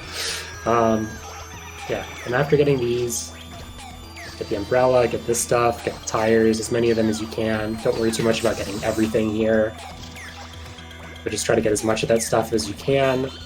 If you're small at this point, your options are to pick up kind of these bushes, or these things aren't great, but they're an option.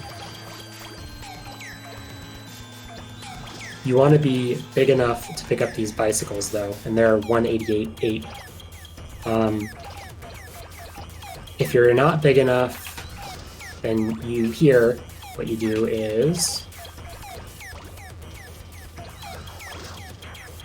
pick up this line of blue toy chests and come around to this side, and this water tap is worth quite a bit of size. So sometimes that'll be enough to get you to be big enough for the bikes.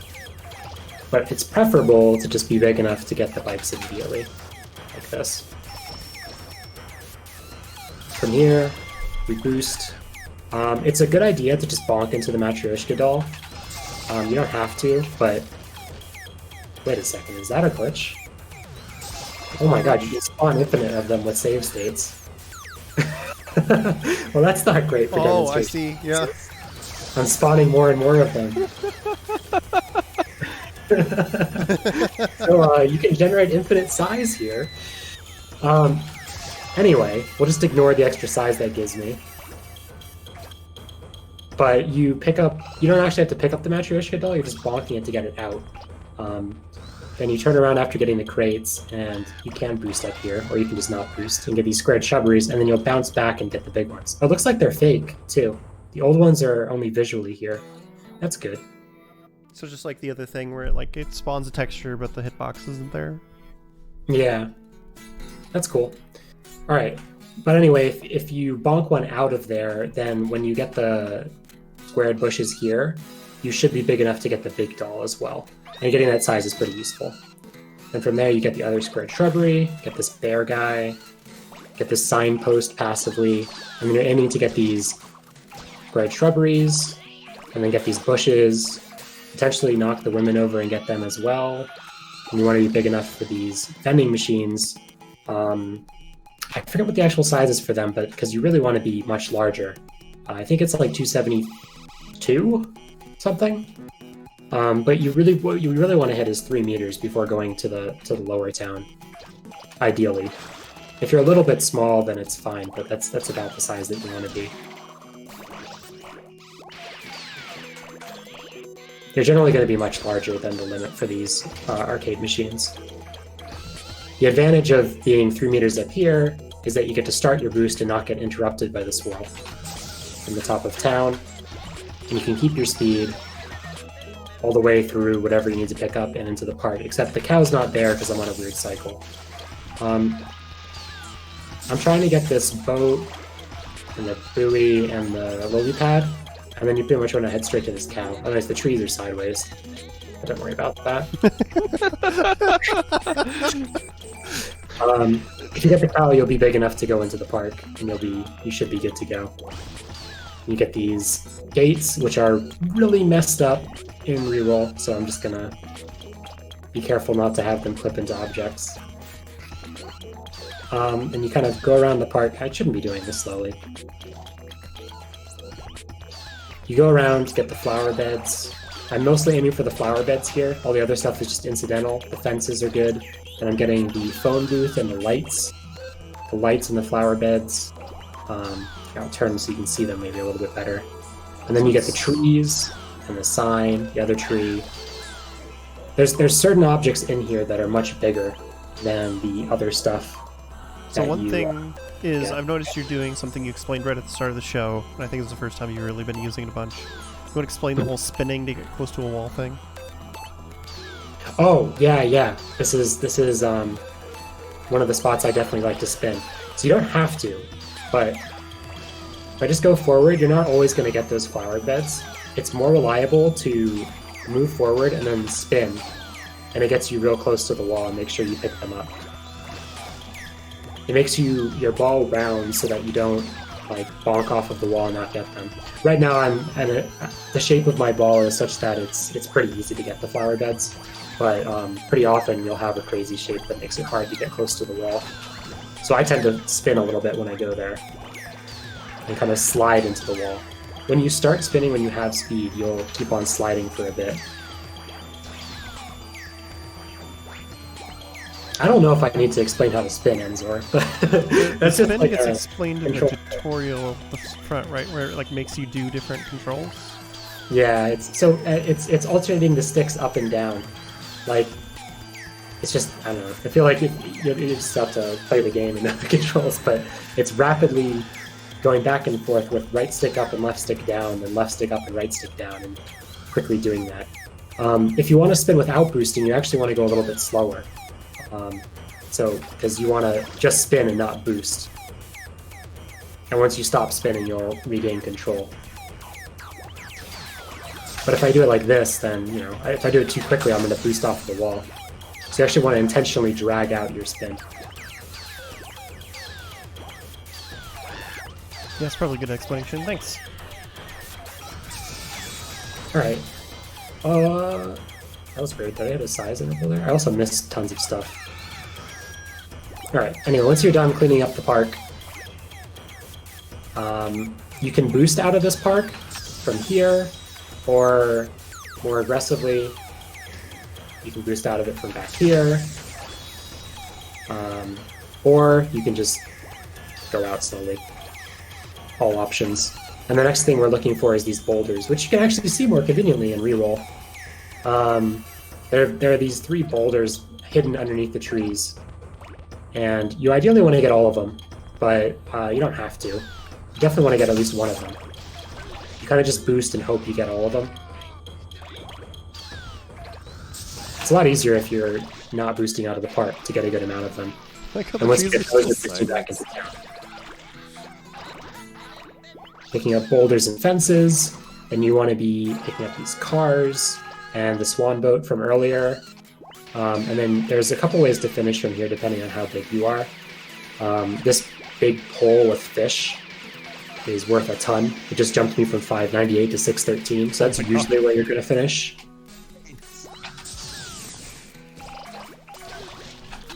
But there's also an option when you're quite big of doing something more like this,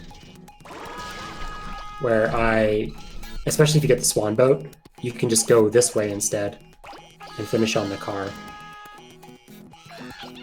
If you're too small after getting the car, you can turn around and get some of this stuff and head towards the fishbowl. Yeah, I'm going to play through the level once more. This is something that kind of gets overshadowed when I'm explaining the route, but the most important thing in 7 through a lot of the level is keeping track of the swan boat so you don't get smashed into when you're exploring the upper part of the level. Because I'm moving so slowly, it's not really relevant, but you'll kind of get a feel for where the swan boat will be on whatever cycle you're fast enough to be on, and you'll just have to be aware of that when you're playing that part of the level.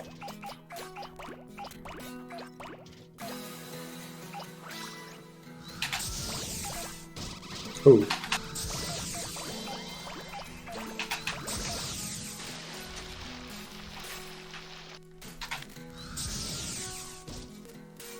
See, I only barely made it up onto the ledge because of how I boosted there. Whoops.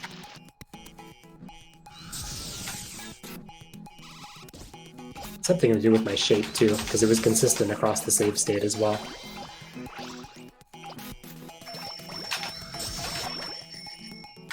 Well, there's a swan boat. That was pretty cool how I clipped through the boy and girl there by the chickens. That was a weird way to do it.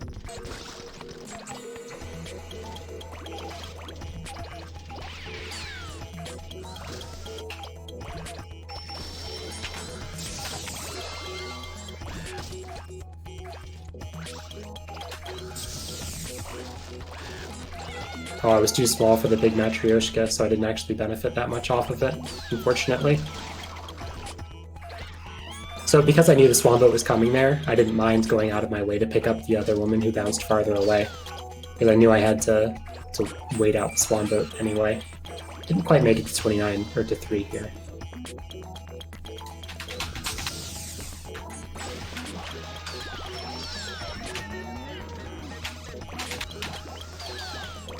The secret for reroll to avoid those gates being weird, if you're playing reroll, not PS2, is to spin as you enter the park, or just to boost into the park. But on PS2, you don't have to worry about that.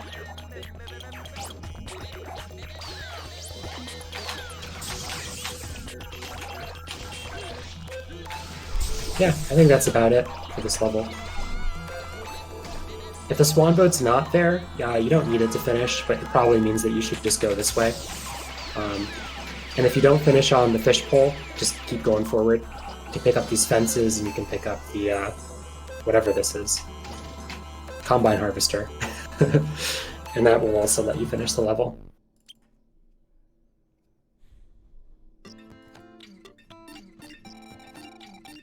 Well, let me find 8. Now we're into the 3 long levels. These are all around 3 minutes or longer. I don't know why I made a save state in the middle of the boost like that. That was a little bit weird. So you're trying to pick up as many of these batteries and cheese as you can, and then the strawberries. The goal here is to be 14.0 for the jam jars. That's the first bottleneck. After that, you turn around and flip, get this toothpaste, or just miss it. I'm just going to restart because I'm in a weird position. Wrong. It feels awkward to boost from there. You can miss a good amount of this stuff. So right now I am too small to go off of this. I'm 13.5, so I know that with those 2 strawberries, I'm going to be 13.9. They're worth about 2 millimeters each. You might be able to get away with just picking up some chalk. The problem is if you crash into something and lose the chalk, you're going to be too small. But you can also just go a little bit farther and get 1 extra soap. You can't miss much more than that, though. So if you have to slow down for the first boost, or not boost at all, then that's probably a good idea. Try to get as many of those cherries and soap as you can. And now we're trying to be 17.7 for the cream puffs. And then we get this line of stuff. Milk bottles. 22'5" is a good size to be here, because it means you're big enough for these spatulas. If you are too small, then what will happen is you'll kind of just bonk into them, or you might just go like flying up into the air because you pick up a cherry and then get big enough off of the cherry. So just you want to be 22.5 by the time you get to them. I'm already 22.5 before the boost, so it's plenty safe. And we're kind of just boosting through this area, getting as much as you can. Dog should not be here already if you're playing normally.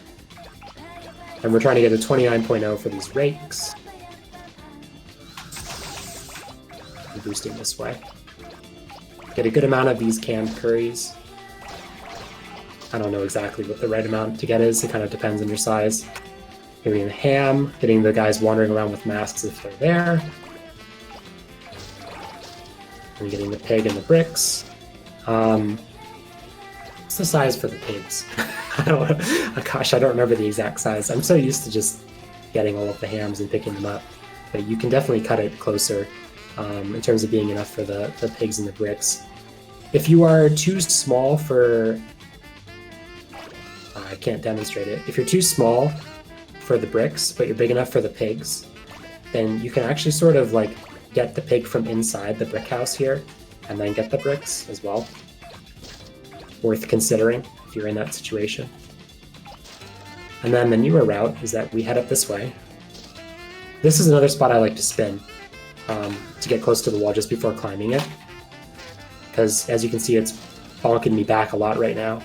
But if I spin forward, I can climb it more easily.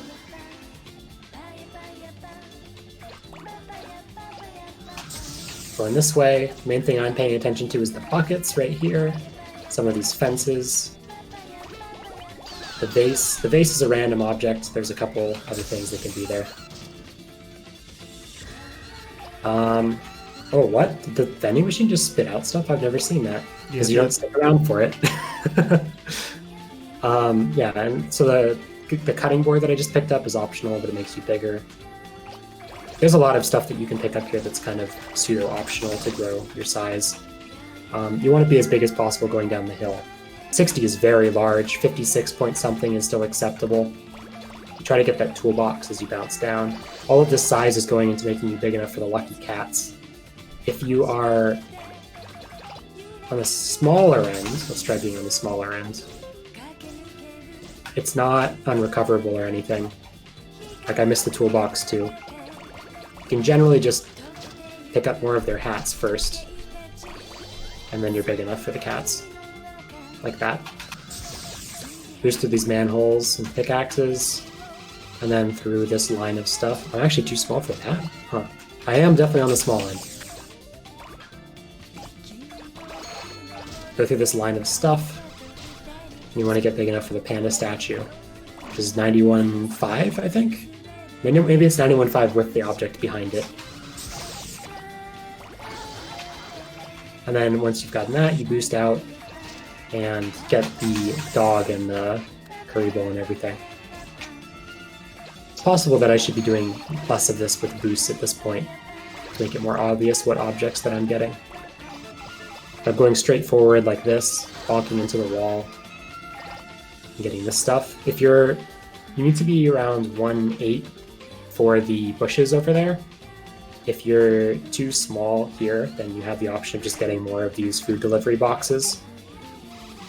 I was already big enough, so I don't need them. But like right now I'm small, because I missed some stuff. Just grab those. Grab all the plants, grab the garbage bag, crates. There's a lot of stuff that's kind of optional pickup here. I just kind of boosted the back of the market area there. If you're big enough, you can pick up the... Oh, I'm just clipping through this because of reroll. It's definitely a reroll collision thing. Picking up the grandmas in their chairs. And then you want to get that woman on the chair there. You don't necessarily need to be big enough for the grandmas. There's going to be a lot of variance probably in runs that you check out for this part of this level. Like right now, I am big enough still to get them. Anyway, you want to get this mostly. Oh, and then you want to get the woman being carried by these two guys. So you'll notice that you can't pick them up from the back. I'm not big enough, but if you grab it from the center, you pick it up. Also, it looks like the save state's making it so she's already panicking even though she's in her chair, which is kind of funny.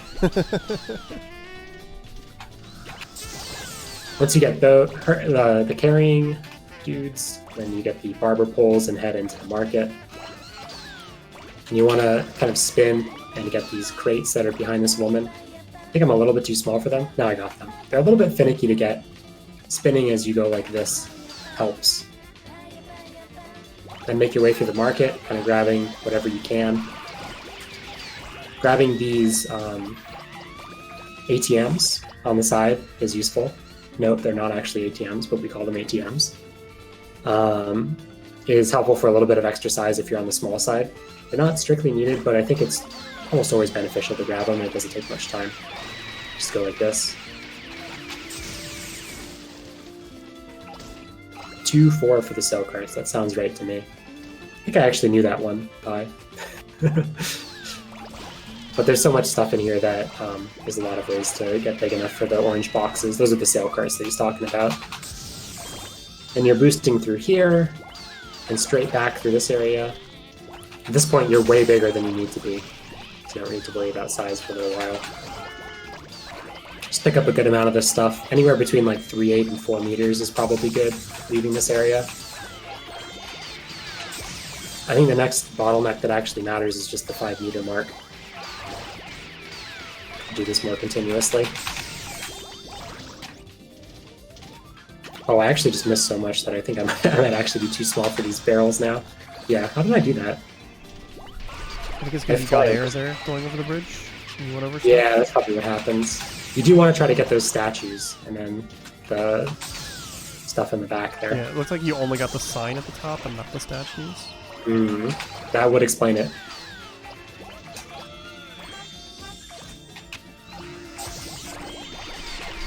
Boost across, up this hill. Then you want to grab these signs that are over here. And then you move into this line. Oh my gosh, I just lost so much stuff. I think I clipped inside of the car for a little while or something. I don't think it just bonked me. Maybe I didn't lose that one. Oh, I'm just incredibly oversized anyway. Got this phone booth in the trees, bonk into this pole and turn around, and then you want to get this fishbowl. Now this is something that's tricky and taking advantage of your shape. You want to try to use this fishbowl to vault up this ledge. Like, if you fail it, then you have to roll up like this.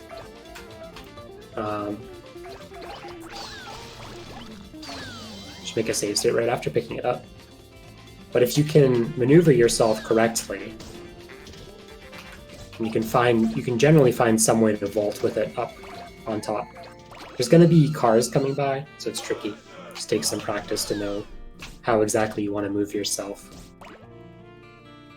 Worst case, though, you just climb up like this, and then you grab some of these Mikoshis and head to the cars. This is actually one of the differences between Reroll and PS2. One of the very few actual level routing differences. The arrangement of cars is slightly different in this level, and that's because the Japanese version, which Reroll is built off of, has a different arrangement. So in PS2, it might be so big I can do it here. In PS2, you just boost straight through this line, and you'll get these vans and then these blue cars, and you'll go down. It's slightly different here, where you bounce off of it, and then you get these cars and grab this.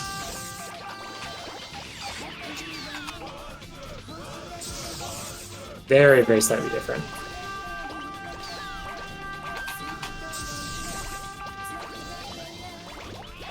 Turn around like this. You need to be around 8 meters for the big trees. It's kind of the only size that you need to have in mind. You're grabbing the telephone poles, the bigger trees, the elephant optionally, the sign. This boost is my favorite in the game, I think. Because you gain so much size in one boost. And then there's actually 2 ways to finish this. We've kind of universally just gone up to the upper town now. But you can actually also just grab these and go into lower town. Either way will finish the level very easily. I like this boost a ton because you go from 7 meters right now to basically the end of the level, all in one movement, if you do it right. Here on this boost, there actually are some specific things I'm aiming for. Getting these signs, these palm trees, and then this pole are the main things that I aim for. There's also a boulder sometimes falling that helps you, and then these palm trees. Those are the main things I'm aiming for to be big enough for the trees. But there's a lot of stuff that works.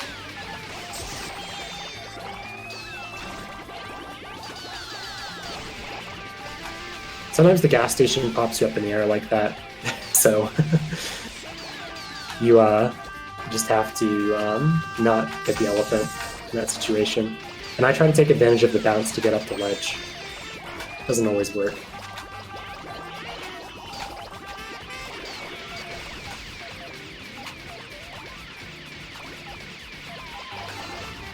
But yeah, that's 8. It's a long level. I think I will play through it once more. Getting to longer levels where it might not be worth the time, but this is such a long level that I probably missed at least one thing that's worth mentioning. If I can find it again. I should just do this. There's a button for replay level in this mod. Plus, if I play it faster, you'll see kind of how the cycles work out. Oh, so I missed that soap, which made it so I was going to be too small for the jam. I had missed too much stuff prior to. Now I just got like everything, so I'm so huge that I'm already 14.0.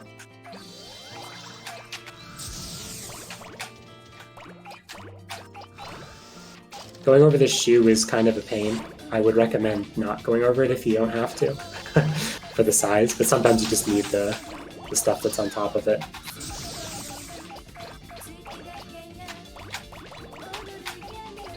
So it seems like the way that a lot of this routing works out is that, like, when you're first learning, erring on the size of being too big is just going to be way easier.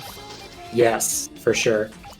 Yeah, it's just absolutely worth it. I think it's definitely safer to be much bigger and then learn how to cut objects out than it is to end up small and stuck and not know how to save yourself. Mm-hmm.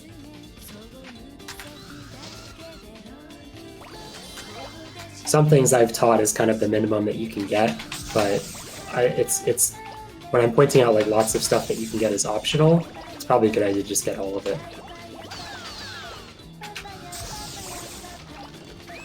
I'm getting a lot of optional stuff right now. I am going to be quite big going down the hill. 59.3 is pretty large. Getting this toolbox is really good if you can manage it. you want to bounce off of this this ledge in a specific way. Sometimes hard, depending on how exactly your momentum lined up at the start. I don't know if I can even fix it from the save state. It looks like I can't. There's a lot of ways to line it up, but it looks like my boost at the top of the hill made it too hard.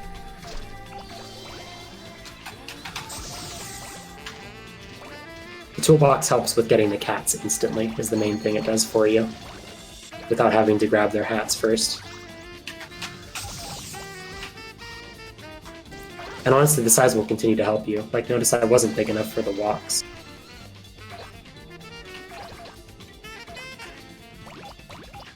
If I had gotten the toolbox, that probably would have made the difference.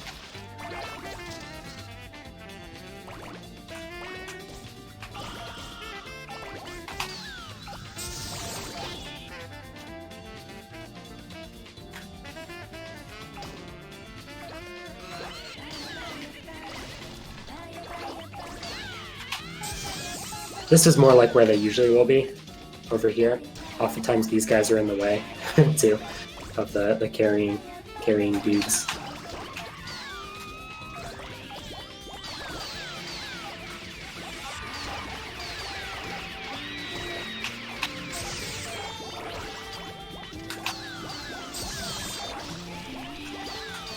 Oh, spinning here is a good idea to help pick up that dragon. That's something worth mentioning.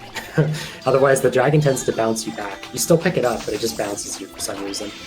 So I almost always spin when I grab that. Oh, stuck.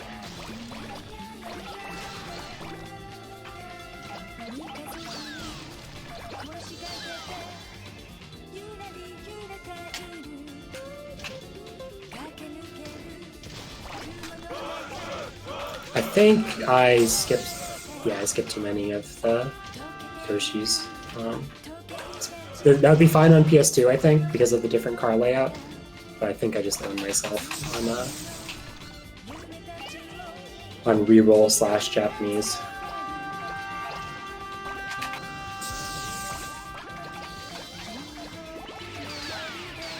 Sometimes these wires between the telephone poles can catch you in weird ways, and you'll just have to move forward and reboost. Yeah, I think that's about it for this level, though. Not too much else worth mentioning. Yeah, it seems like a weird comparison, but the size routing in this game reminds me of like action RPGs where there's like a minimum experience level you want to be, but if you have extra, it just makes the pathing way smoother. Like you can not have to worry about getting extra stuff along the way as much, you know? Yeah, I think comparing the route, that's a really good comparison, because it's also relevant that the amount that you're ahead of size tends to diminish in value very quickly. Yeah. So being oversized, there's certain parts in the game where being oversized is going to help you in the next section, and there's certain parts where being oversized is going to just not matter once you pick up something bigger. The analogy works quite well. Yeah, that's why it's a strange analogy, but I was thinking about it that entire time. I was like, you know, that just works really well. Mm-hmm. So 9. 9 is quite the level. I wonder if this is, yeah, probably this is the way you should do it, even on PS2. You go to the side and get these, and then boost right here. On PS2, you're not going to have to turn side to side like I am, because you'll have less speed coming off the ledge. You want to get 3 meat and the mats, and that's enough for you to get the trophies. I'm going to teach it the safe way, so I would say grab all of these squash, and then boost this way. Get as much of this as you can. If you miss stuff, it's acceptable. Get this champion's belt, a boot, and then you go through this circle of pineapples. There's a lot of ways you can trim down on objects to be just barely big enough to pick up Momotaros up. They are the limit here, though, the bottleneck you're trying to get to, just to pick these guys up. From there,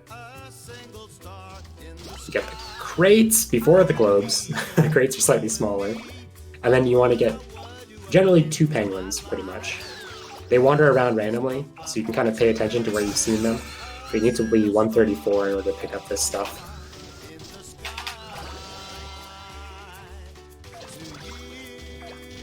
And then once you get the logs, you head into the middle of the level. This is one of the hardest to control shapes that you get in the entire run, because you are incredibly spiky. And this is one of the places where you want to take advantage of your ability to spin to get closer to the walls, because that's how you pick up these benches. It's very hard to pick them up without spinning. It's very shape dependent when you've got all these logs sticking out of you. But you'll see that if I spin, I can slide right up next to the wall. I wasn't actually lined up at the bench there though. Once you've gotten 2 to 3 of the benches and all of the logs, you're around 2 meters, you want to head this way. Pick up the sign and as much of the stuff in the corner as you can. Sometimes your shape just doesn't allow it. Then you head to the punks.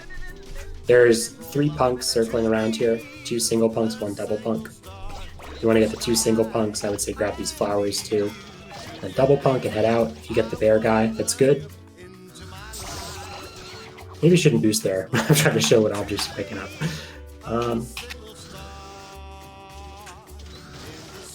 Oh yeah, something else weird when you're trying to spin up to get next to things with this weird shape. Sometimes you just spin in like a direction that you're not expecting. It's very hard to control.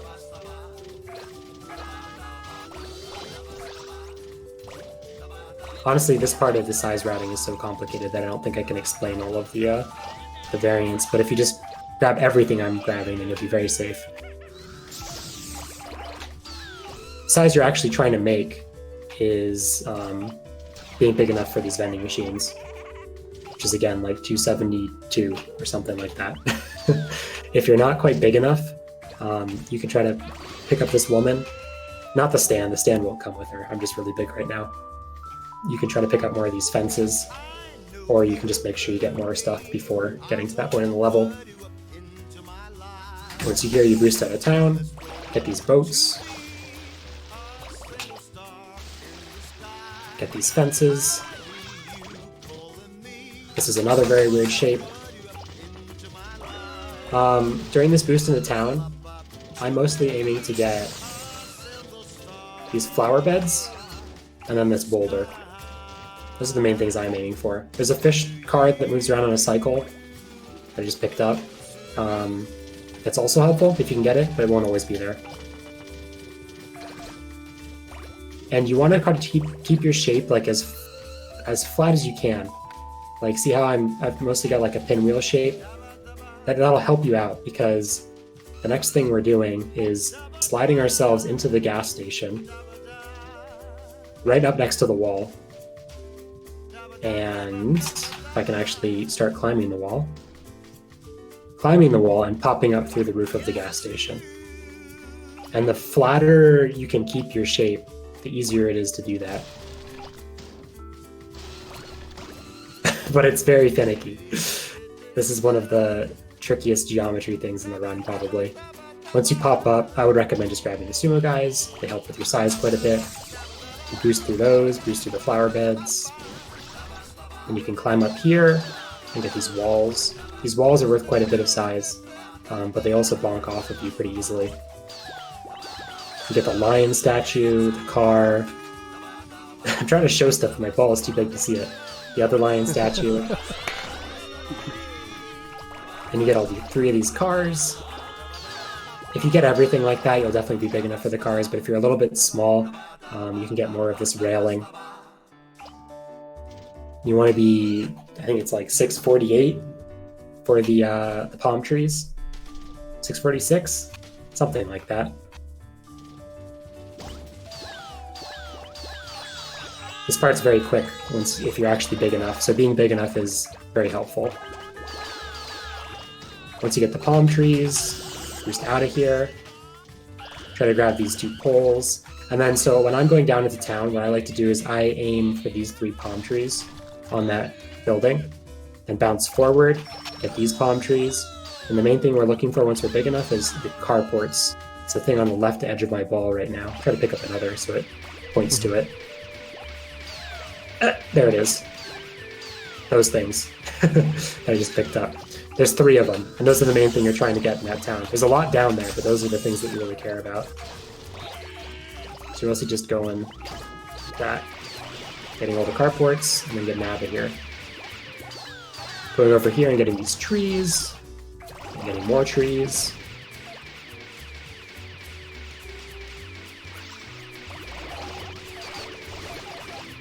Yeah, once you're big enough for trees, they're all usually just a huge size bonus. Yeah, they really grow your ball very quickly, to the point where we're not really paying attention to bottlenecks as much.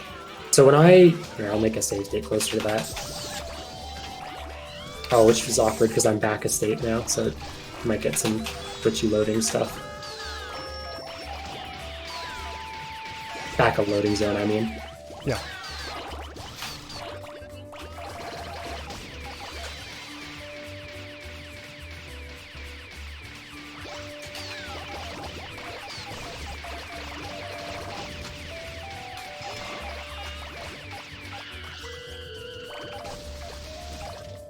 Alright, so right here, when I'm going down into town, there's a little greenhouse here. The greenhouse is the smallest one to pick up. So generally what I do is I spin right as I'm going over the ledge, and I make sure that you get the greenhouse first. Because if you're big enough to get any of the houses, it's going to be that. You might be big enough to get the other houses as well, but generally, I'm definitely big enough to get them right now. But if you spin, you'll always get that greenhouse, and then you can kind of just pick these up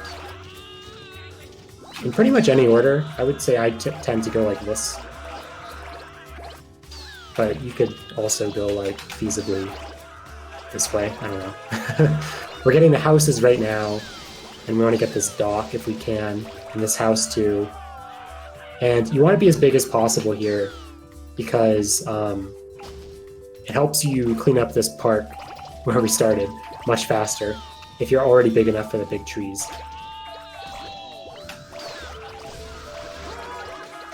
If you miss some of this stuff, though, it's okay. You can just get it on your way back out.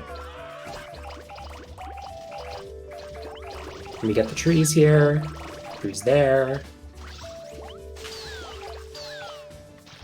Get the Dharma, huge Dharma right there. Boost. Get the boats. You don't need to get all of them, just get however many you can. And then there's two ways to end this level. There's doing a jump like this, if I can actually get it.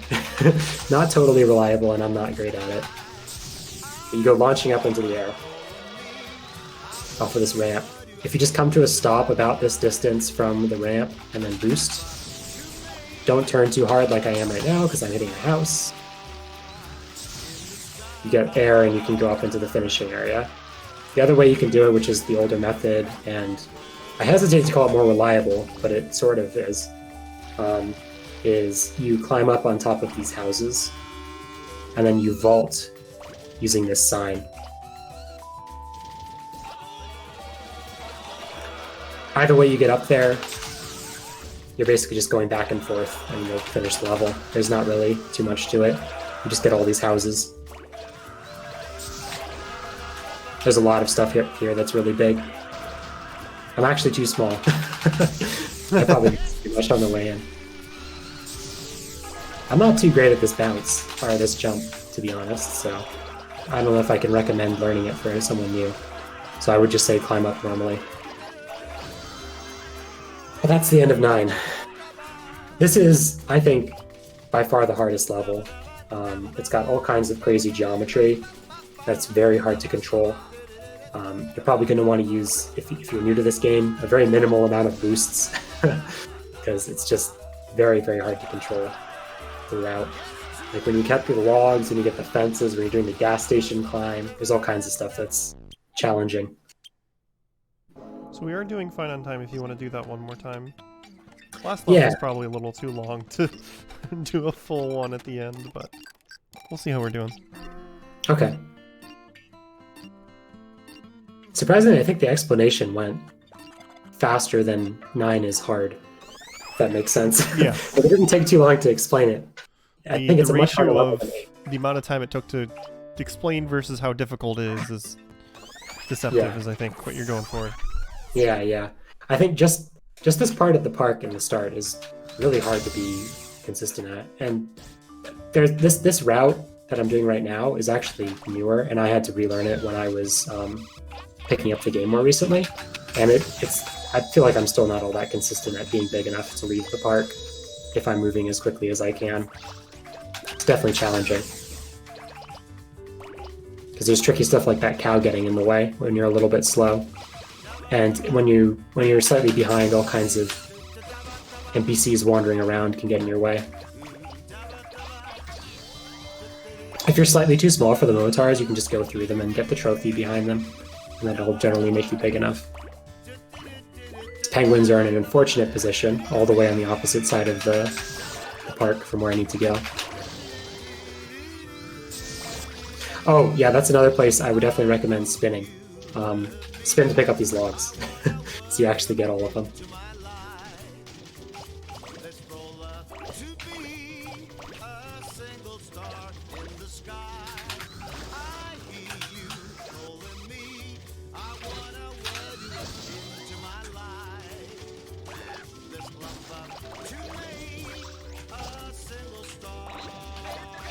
If you're big enough, you don't actually have to get those sunflowers. But the sunflowers are useful. I just missed a bush, and this is valuable. You really don't want to miss this stuff. It might not be worth doing that boost that I'm doing. These are the main things that I'm picking up here. The on-sale banners are most of the size you get. And then I'm kind of bonking into the wall because I'm prepping to get the benches that are right next to it, which is going to get me big enough for the vending machines.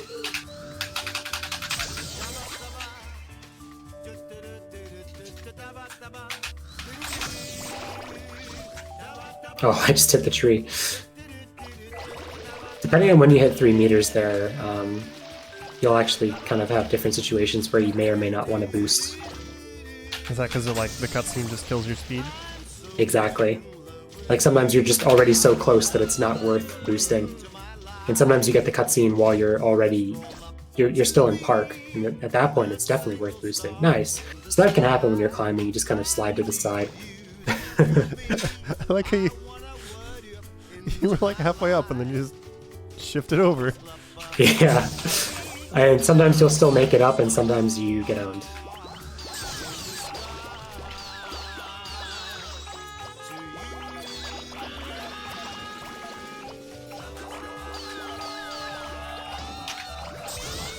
Oh, what did I just hit? I don't know.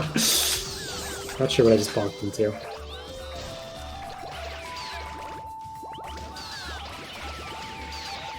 I missed one of the carports, but I'm still fine here, I think.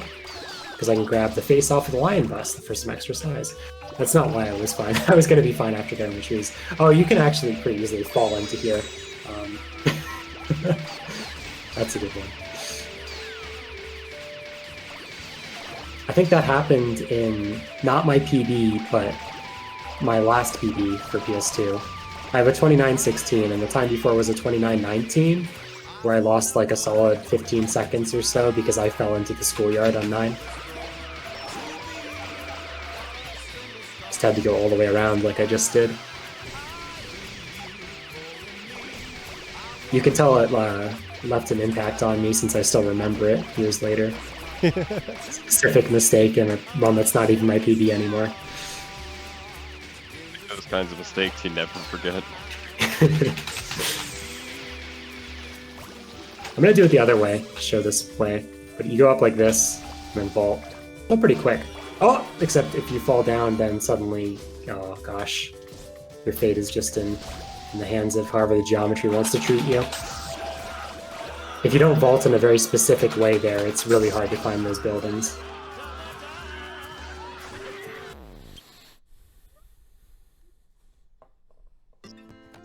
Alright, last level. Whew. And it's the longest one. So you want to get pretty much all of these pineapples and peaches, and you want to boost into these balloons. Because I'm doing this level slower and because of reroll cycles, the cows are all in the way here. You don't have to do this boost at all. Falling off of Moon is pretty punishing. Let's say you do fall off. You do not want to continue the level by climbing up. It's very painful to try to catch up. Plus you have to boost through this like tiny little gap. It's your most practical solution. Just do that. Just save quit. and start over. Somebody was asking earlier, like, in what situations do you save quit? So that's the number one, falling off a moon. That's like almost the only one I can think of. The other stuff would be extraordinarily rare. It's actually possible to clip out of bounds in this game and just fall infinitely until you get reset to a random part of the level that's like predetermined. The game's like fail-safe for if you go out of bounds. And that can also be a situation where you want to save quit. I should actually explain what I'm doing here a little bit. I was talking about something else. Boosting through most of this stuff, getting these flowers. You want to be big enough for these hay bales. If you get all this stuff, you're going to be big enough for ice creams. Grab all this stuff. I'm trying to grab the snowman and the guy swinging on the pole. You don't have to. The main thing is to aim for these desks.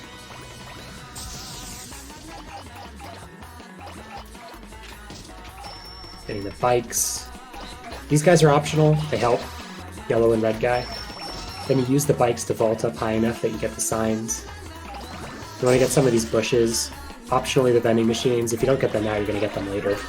You want to be 293 something for these ducks. These ducks are usually what get you to 3 meters. Then there's kind of two options from here after getting all 3 ducks. You either go this way if you're big enough for the flower beds already. They're like 338 something. Or you take the newer route where you just go up this hill and then down this way. And I'll show how these sync up. We end up here, right? I need to actually get something because I'm kind of small right now. Let's get the American guy. Not big enough for these. If you're 339, then you can get those, then you get here, and you just move forward. It may seem like the other route kind of goes out of its way, but you end up a lot bigger, and the boost is pretty quick, because you just get to boost from here, all the way up here. I kind of just pick the route based on where the cycles are. Either works. Get these flower beds and the lady statue, turn around, boost back to the trees, and we're done with the section of the level. Climbing this ledge is one of the most finicky ledges in the game. This is one that you really want to spin up next to. Try to climb. Then you boost up here, and you want to go through this whole line. Pretty much everything here. The flower beds, the trees, the parking lot signs, get the vending machines, and then you can get the car optionally. You get these tents, and then head this way. There's stuff on the hill that you can get that kind of makes it easier to move quickly without bonking, but I don't think it's necessary from a size perspective. So I try to pick it up when I'm going there, but you don't need it for sure.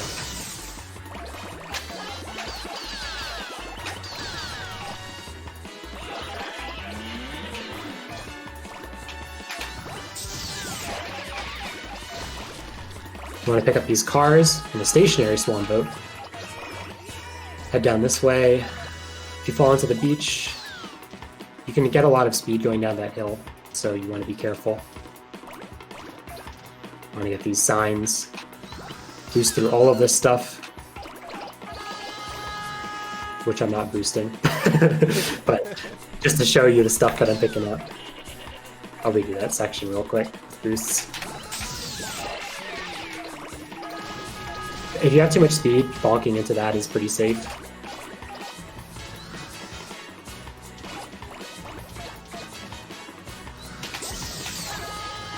I missed a lot of stuff there, but I think I should still be fine. When you try to get this, I don't always get this street stall. If you swing by and manage to get it, then it's good. Get the water store though. Then I spin into this bus. And then the main things I'm trying to grab here are these 2 light posts or traffic signals. The gangster car, the blue car, and then this utility pole, electric pole. And the goal of this section is basically to get big enough to pick up the train, which is going to be circling around this whole area the whole time you're playing, ever since the 3 meter loading zone. There is an alternative. You can pick up these parking circles. They're pretty awkward to pick up. You have to be like really centered on them. Like so. But your real option is... Oh, the safe state's farther back than I thought. What you really want to do is just get the train, so I'm going to show that. Ideally, the train will be close to you when you're at this size, but this is about when you want to find it. Where is the train? All the way over here. Pretty far away. After you get the train, though, that's going to make you big enough for the trees here. So you pick up these trees and make your way up on top of this building. Drop down into more trees. Oh, I'm stuck. Unstuck. Okay. And then grab these boulders. And then I boost up here and get some more boulders, which will make you big enough for the mushrooms. If you're not big enough for mushrooms, you just try to get a couple more boulders and then you come back down. There's an alternative route where you boost up over this way first, but I tend to just boost directly at the mushrooms.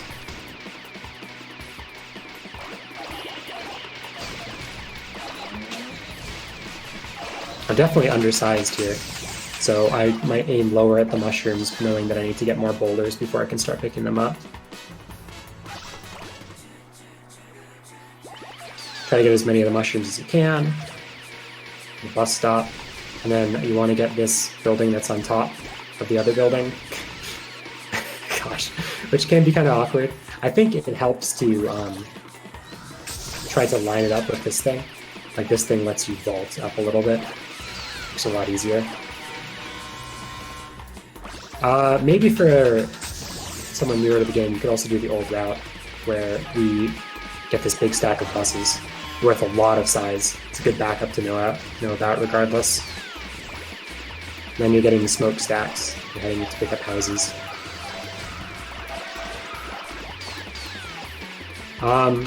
There's a newer route here and an older route. I guess I'll show both real quick.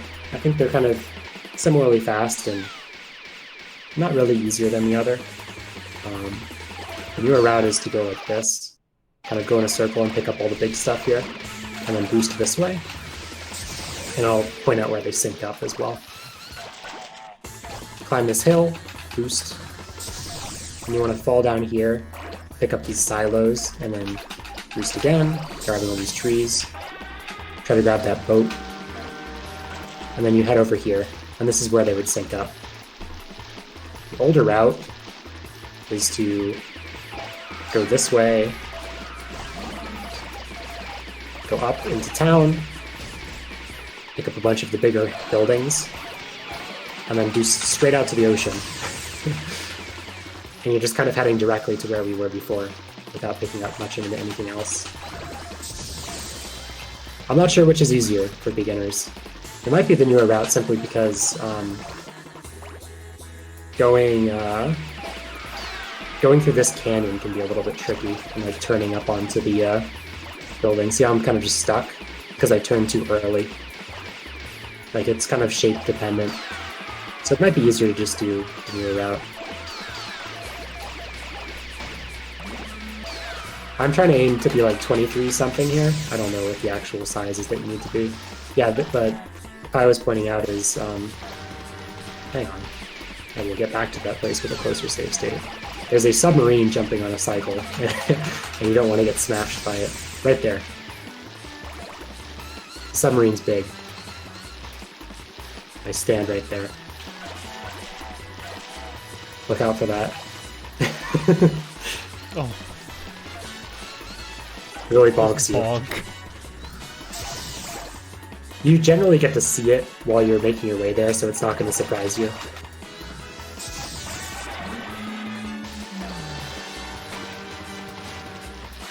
From here, I spin into these to get all of them. I'm kind of just grabbing everything here. I like to go to the side and get all of this stuff before boosting across the ledge. Oh shoot, the save state's probably back. Back there, 1 sec.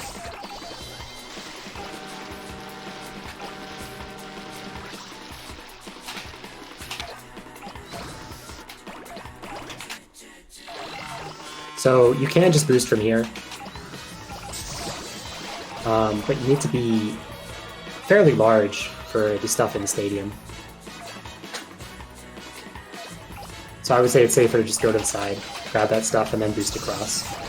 If you're not boosting, I would say it's definitely worth spinning, because it helps you get a lot of this stuff. You want to be 52 something. Too big enough for the balloons and the stadium lights and everything.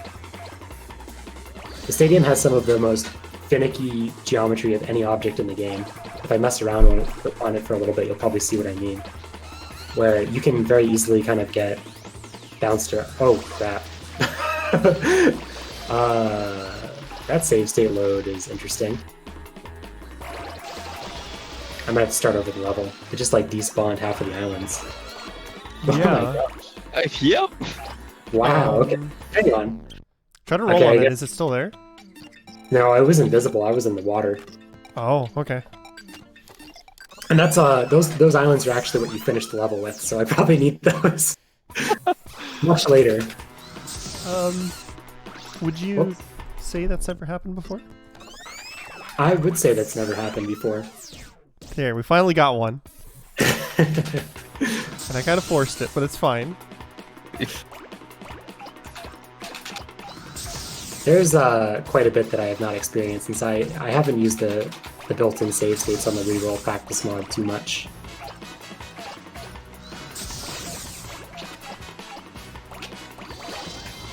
But I guess I can just show the start of the level right now. Yeah, kind of works as I- out.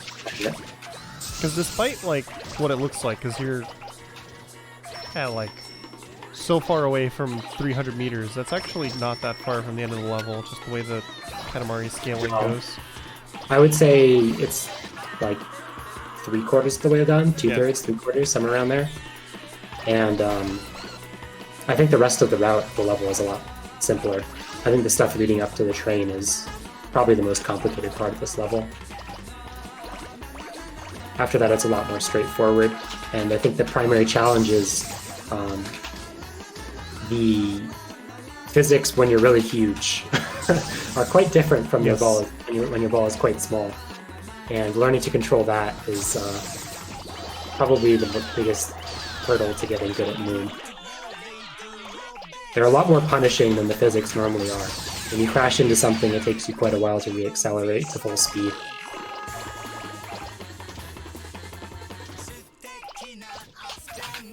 We should see where the train is normally, at least for me, on like an average level here too.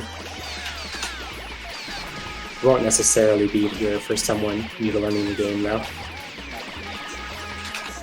Oh shoot. Let me up. The train! Right, I'll leave you Oh, there. train! Don't leave us!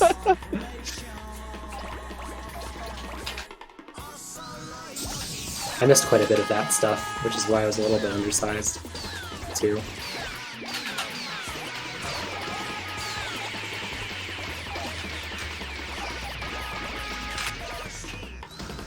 If I'm waiting for the train, I tend to get a parking circle, but I don't need it for anything. I just feel like it's not worth going because the train's coming to me anyway. Just gets me a little bit of extra size. And it sometimes makes the train, picking up the train more consistent. Because you can be big enough for the train and the carts it's pulling? That's definitely not the right word. The cars? Probably. The elephant is much larger than everything else. So you can be big enough for everything but the elephant, and it helps to have a little bit of extra size so the elephant doesn't knock you around while you're trying to pick up the train. Oh, I'm so used to going the old route that I just kind of went the wrong direction.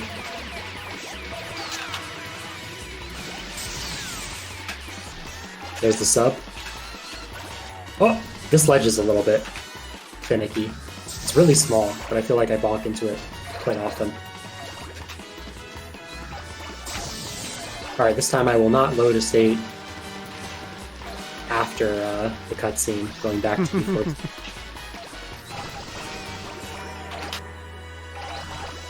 Today we learned that despawns the islands. Pretty brutal. The stadium has really funky geometry though, so you just want to carefully move around the edge. and kind of use these objects to stay on top of it. It makes sense if you think about it, because like a lot of the larger stuff probably doesn't even bother having any detection on if you can roll it up or not until the state loads. Yeah. In particular, I think the reason Stadium is weird is I'm playing without talking about what I'm doing. The reason Stadium is weird is it's got sloped edges. There's the sand castle in 3 and 5 is also very bizarre in 8. Anyway, so I'm trying to pick up this building. If you're too small for the building, you can kind of sneak around the back and grab the turbine before the building, and you'll be fine. Trying to get the turbine in the pink building. Boosting on that bridge is a little tricky because you need to be centered on top of it for the boost to not whiff. Then there's a few different ways to do this part, but I'm only familiar with my way, so I'm just going to show that route. I think it's the easiest too, because you get the biggest. You pick up basically everything here. Get the octopus, that bridge, the other octopus, and that island, and you boost through these netting cages. Go up to the top and grab some more turbines here, or windmills. And you want to get this pink building. It's the only one I'm paying attention to. And that'll make you big enough to pick up this bigger, wider building that I just got. Try to point out which building it is. It's this one right here, which I am far too small to pick up. You need to be like 91 something. If you're really big, you might not actually be able to fit through this gap.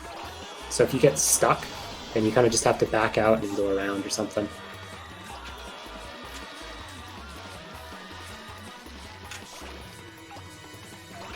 But ideally, you just kind of move right through here. And boost. Get some of these islands on your way. Get some of these buildings. At this point, I'm not really aiming for individual objects too much. I'm just trying to grab stuff. Then you head through the bowling pins onto this bridge. Boost across. And then here, I want to make sure that I get like the green tank that I got in this big building. It helps you with being big enough for the tall ones. But I'm aiming to be is big enough to pick up these tall ones here. This one that I just picked up. It's on my left side. Where am I? It's loaded a state further back than I thought.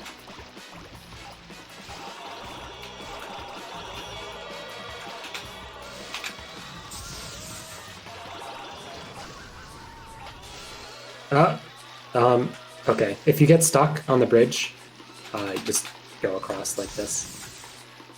There's a big, like, dip there underneath the bridge. I'm not too familiar with backups because I don't fall off the bridge very often. But there are some weird physics around the bridge. And here. The heck? You, like, the crane knocked you into an object which made you pick it up, and then you were big enough to pick up the crane that knocked you into the object. Yep. Yeah, the cranes are another thing that's especially finicky in reroll, but they are pretty weird in PS2 as well. So from here, boosting and getting these islands. And this is a lot of kind of movement with very little picking up. Depending on how big you are, you can turn around faster here. Pick up the boat, pick up these two. Pick these two buildings. And you want to hit 200 at that big island. It's like 195 something to pick it up, and that's typically when you hit 200. Grab these two large buildings, and then you pick up this entire chain of islands. This island is moving around here. Keep an eye out for it because it's helpful. It's worth about 4 meters. So it'll be in a different spot probably than where it is right now. I think I just missed it. Did I really just vault over it? I like to spin through this. It makes your shape quite funky, but it makes sure you actually pick up all of that. And then you pick up this stuff, which is all the beginning area that we were in. Pick up this boat, and you kind of vault over. There's a little wedge. I don't know if I'll be able to get it. I'm not big enough for it. There's like a wedge island that's between the two. Yeah, the island that's moving is Turtle Island.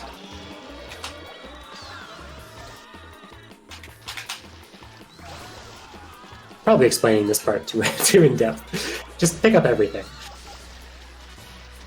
The tricky part is picking up this stuff, but if you vault onto it, not too bad. Being around 234 is fine. You just pick up this stuff and go in a circle twice, basically. Spin and boost. That's it.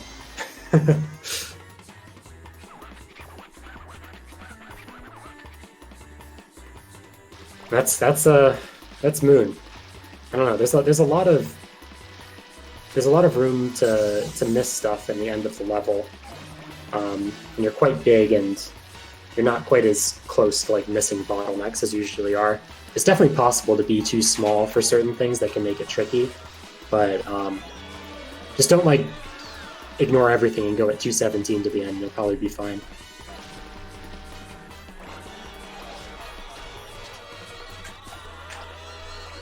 I think that's it. I think that's all I have to talk about. So, my throat is like killing me. One important question for, since this is for a race, where do you stop timing? Timing just stops on 300 meters. It's kind of awkward to split, but we just stop in the moment you're done. So the moment that like rainbowish animation starts, because you hit 300. It's exactly when you get the little blur when you hit 300. It works fine when you have an auto splitter, but it's not great for manually splitting. It's just like right there.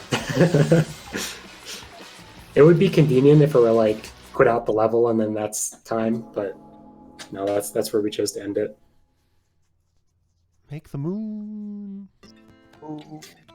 The moon is a very challenging level. I would expect when you're learning it, you'll probably shave off minutes at a time by attempt.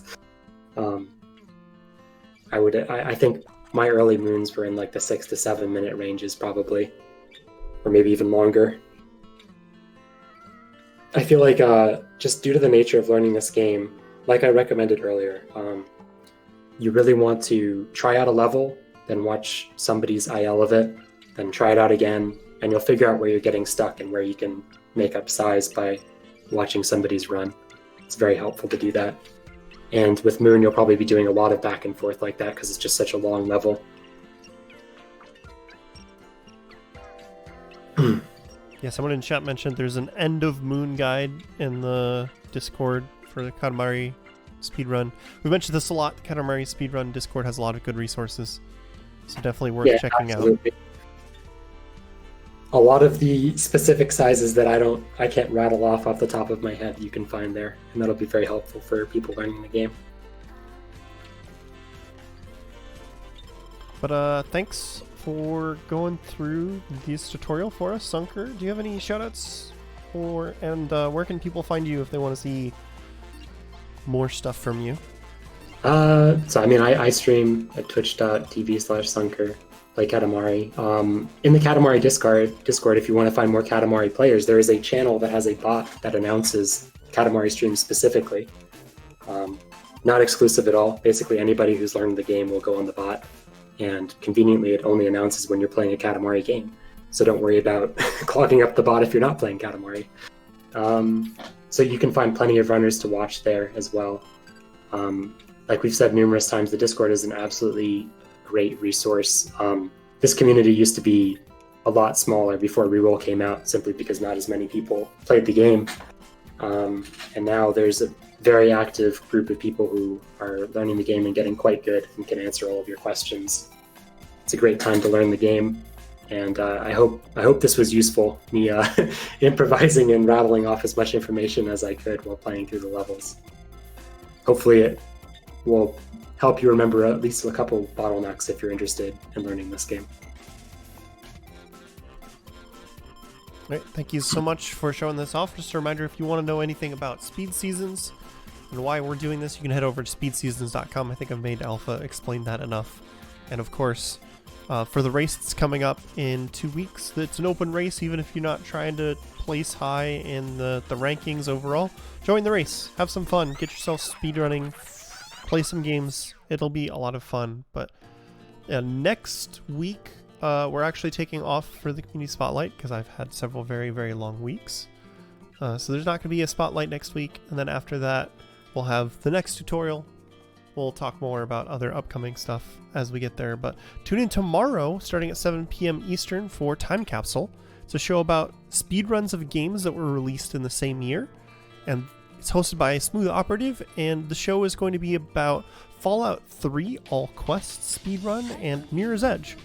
Two very fun speedruns. Make sure you tune in for that tomorrow. It'll be a lot of fun.